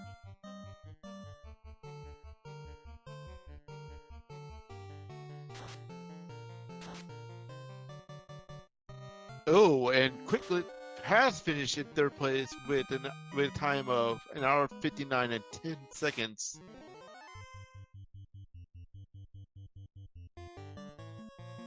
That is correct, Trenton. And Trenton chat, did Artea officially eliminate Sho from winning tonight? That is correct.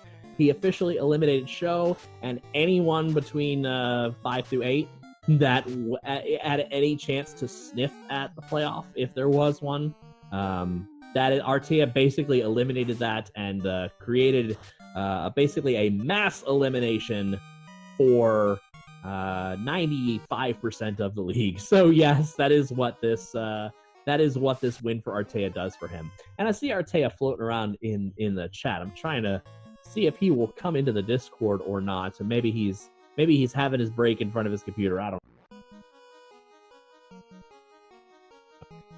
That finish for Quicklet is third place. Official SRL time of 1:59.10, right about the 120 mark. So 110 over 120 is roughly 0.08, 0.9, something like that. And we are joined by Fuchsia, GD man.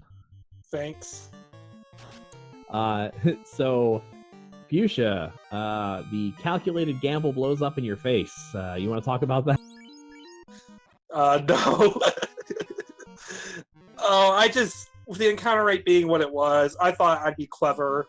I'm playing against Artea, so I need to pull out some tricks to get ahead. And if it was anything but the floater, I would have gone on. But I got the floater, so much of the world opens up. Let's just go, hope nothing's in those other 13 chests, and, well, there was something in the 13 chests, and, well, that sucked. And that was the second one. That's actually the second time this game that you did that. You actually skipped over the remaining chests in Marsh Cave as well, which actually turned out to be a positive gamble in your favor. Oh, yeah, I think with Bones having Fire 2, it's not a bad idea to get out of Marsh, because there was only like 3 chests left. That would be a much safer gamble to make.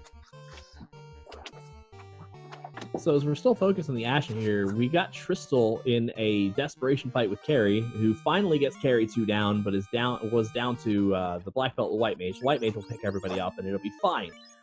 We've got Kraken. We've got Salty Fry on Kraken 2 right now in his all-red pajama party. Why don't you walk me through the chaos? Yeah, the chaos was fairly light hit points. What did you see from him, though? Nuke. Yeah, we feared the Nuke was the one that hurt the most. Well, it's a good thing that my Black Mage was able to... It's a good thing that Nuke low-rolled on my Black Mage.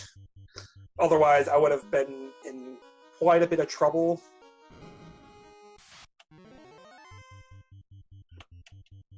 Did you manage to get Power Bonk and Dragon Armor? I didn't get Dragon Armor. I only had like Flame or Ice Armor. Yeah, that's where he in order to make up time, forgive me, we kind of wrote you off as a little dead in the water on account of skipping the Ice Cave, getting that forgetting that slab, abandoning the remaining chest and not getting the slab. I had assumed that because you had to double back, that kind of cost you. If we're looking at real-time numbers, it probably only set you back about the duration between you and Artea. So, a lot of the time that you actually made up, you made it to, like, almost high-fiving, but your encounter rates were wildly different. You power cycled right off of, and then burned a couple of encounters out of that. Oh, I didn't power cycle for anything except the Pede grind. Okay, so then it's just a regular reset? Yep, just regular resets and probably bad luck. That encounter table was not particularly good. Although there were a few stretches here and there, and that might have actually helped me in the long term overall. But I don't know. The encounter table was not particularly friendly, and I just said, I'll take whatever the thing gives me. Usually it was bad. Okay, then I'll just make the assumption that you and Artea must have been in different points in the encounter table, because I don't think I know. If I remember right, you had I think 3 really short encounters off of the off the power cycle, and I think it was a few more before you even got to a decent run. Oh, it was probably more than 3. I got like 6 encounters before I got into Temple of Fiends the first time. Of course, 2 of the encounters I reset after the second encounter because I got hit by slap by the wolves. So I figured pretty early on I was not going to power cycle because the first 6 encounters came pretty fast, and it was quite a while until there was a stretch that you could really use for overworld travel. And Lord help you if you try to go to the dungeons with that.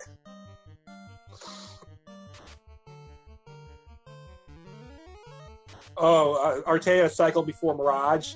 Yeah, that probably would have worked out. I didn't really track just how bad it was.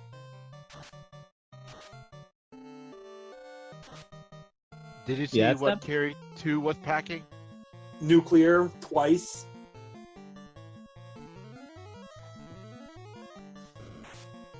But that Warmech fight you had was super paper for Warmech. Oh yeah, that Warmech fight was really came at a nice time because I was kind of low on levels,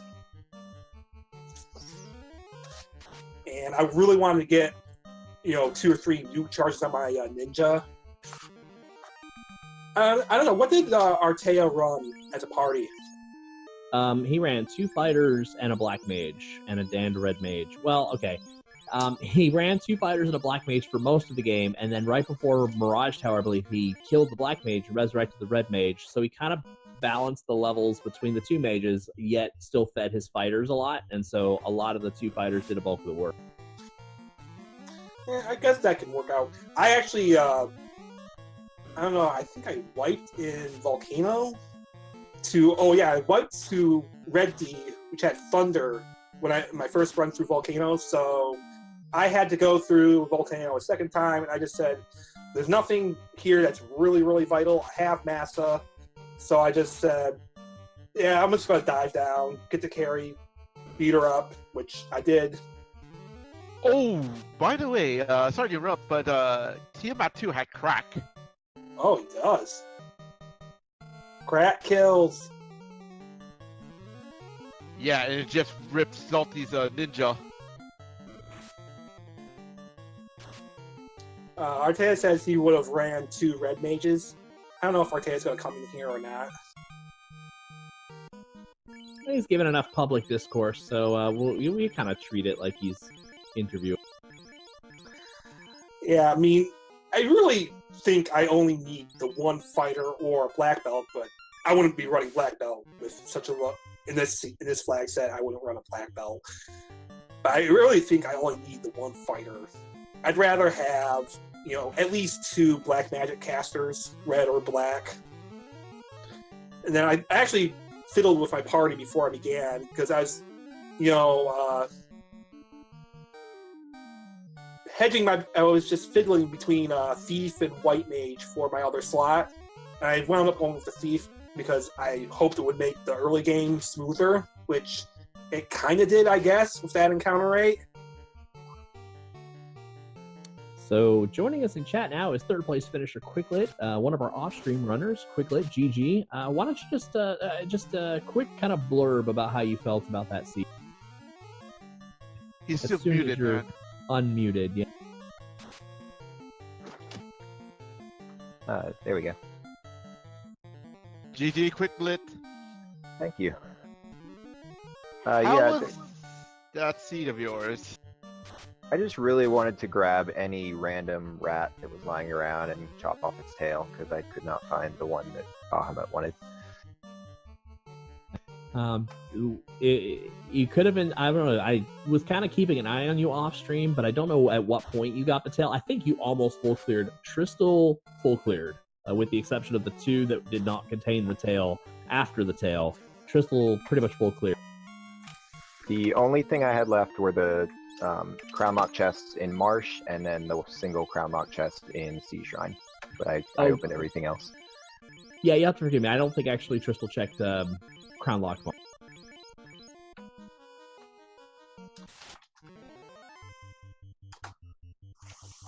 But yeah, So I mean, got...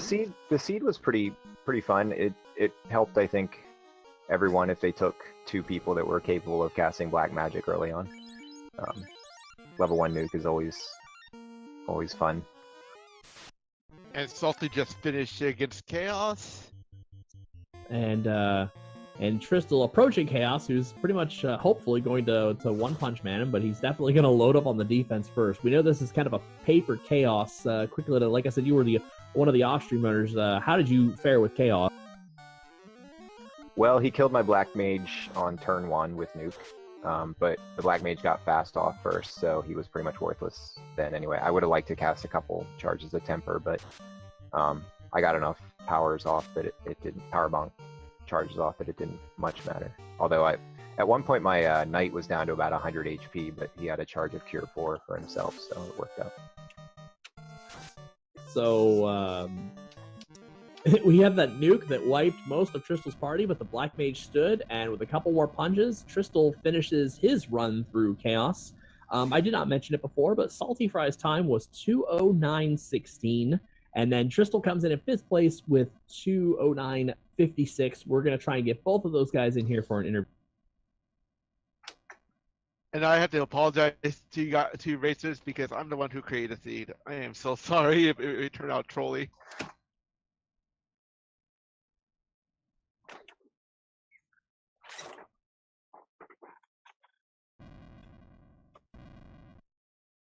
All right, so now we are joined in the commentary booth by 4th place finisher Salty Fry.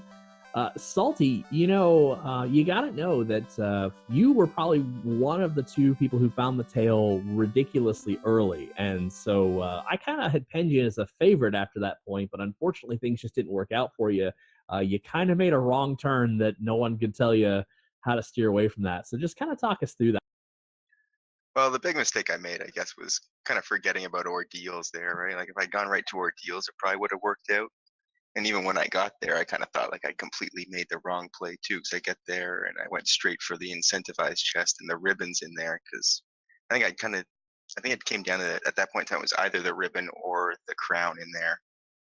So that's kind of why I went there. But I should have gone there a lot earlier though, because I started checking all kinds of stuff in Mirage and in Sea Shrine and all that. So I don't know. It was a weird run from the start. The start was kind of slow going, kind of frustrating, and although when I found the tail, that was pretty sweet though. Like, I finally got to the bottom of Earth there, and I wiped once down there, and I went down again, found the tail. I'm like, all right, maybe this is actually the right play, because I figured it'd be a long time before other people headed there for sure. Yeah, it was only you and Minochi that found the tail that early, that made the early Earth dive, and Minochi's computer crashed, and so it was just you for a while, and then Artea made the right turn right after. Basically, he went ice, got the incentive, went ordeals, got the crown, and immediately beelined it for Earth, and so he made the right call there to kind of turn that back around and get that ship going full speed ahead. So you were still kind of in the thick of it for the most part, but unfortunately making that turn for Sea Shrine didn't help your case. As soon as he comes off of mute, we are also joined in the commentary booth by Tristal, the only man who nearly 100% completed the chest checking. So Tristal, how do you feel after that? I don't think he realized he's muted. Or he's continuing to have Discord problems. This sometimes happens to him.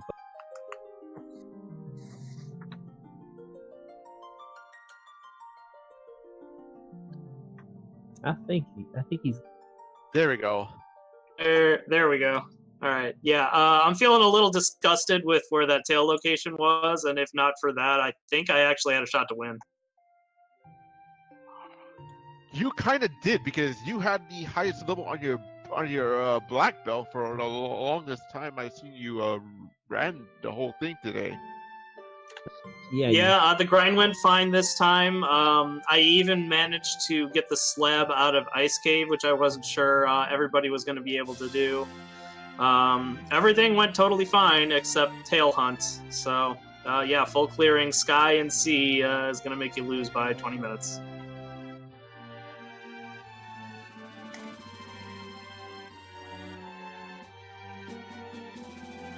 And I was wondering, how on earth did he get so lucky against the Agamas when they had stone poison? I had a ribbon. Yeah, but if you had gotten 3 and 256, you probably wouldn't have been too pleased with it. Well, that's the risk you take, I guess. As we begin to wrap this up, we have one last runner, Ali Gerbrap, who is off stream, who is fighting his way down. I believe he's going to find his tail down in the Earth Cave. He should be finishing sometime after that. I believe Earth's his last dungeon, but I will go ahead and grab final thoughts. We'll go in backwards order. Tristal, not your night tonight, not your night last night, but you got to feel like one's coming soon. You're still very much in this. So, any final thoughts?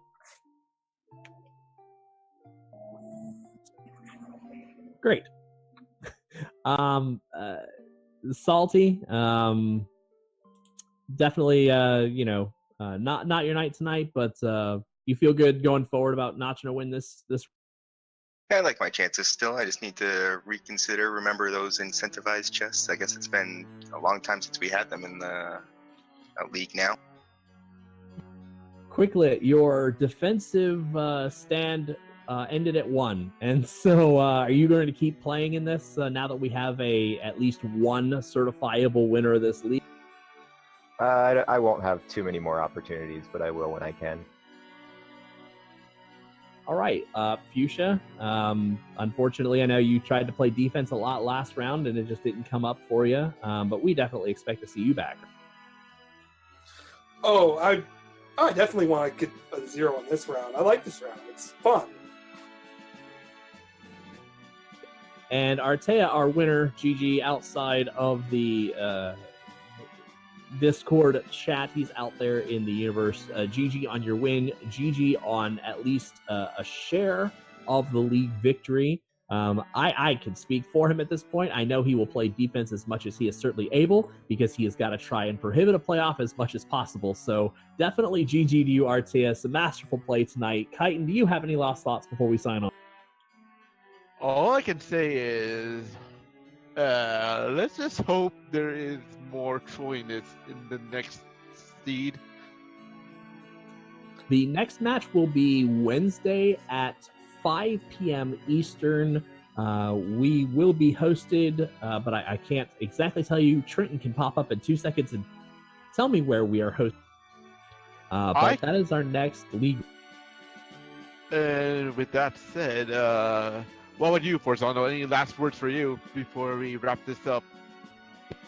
Well, I mean, I suppose I have to jump into 1 or 2 of these to get going. It's just, good to scout some of the competition. Good to see what's going on with this. And so I just want to thank Randomizer once again for hosting our Final Fantasy Randomizer League. Definitely big thanks to Trent, who has worked as both our restreamer and our tracker tonight.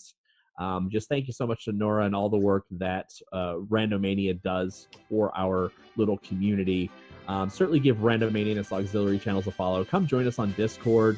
We're definitely looking forward to inviting and helping out new players. Get involved with our spring tournament. Our signups, I think, are going up sometime after the end of this month, probably towards the end of this month. Definitely get plugged into that. Even if you don't want to play in the tournament, still come and get involved. We're definitely a fun, friendly bunch. We're definitely looking to add more to the community.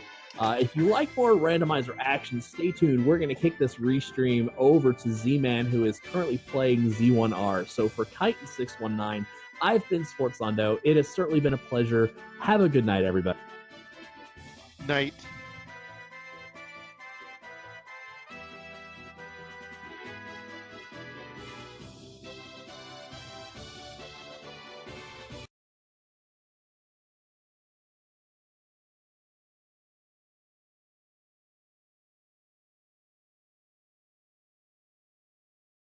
3 for You're the not the host. only one, man. Ew. Nice Get to meet more you. hosty. I'm getting all the random hosts. The Ocho. How random. That's kind of a How crazy very little random ending. Indeed. I'm Yeah, happy it's with Fearon, my by the way. monsters. They did what I asked them to do. It is Fearon. It is for Ron Burgundy. It's very important. For Ron Burgundy. Hey, Trenton.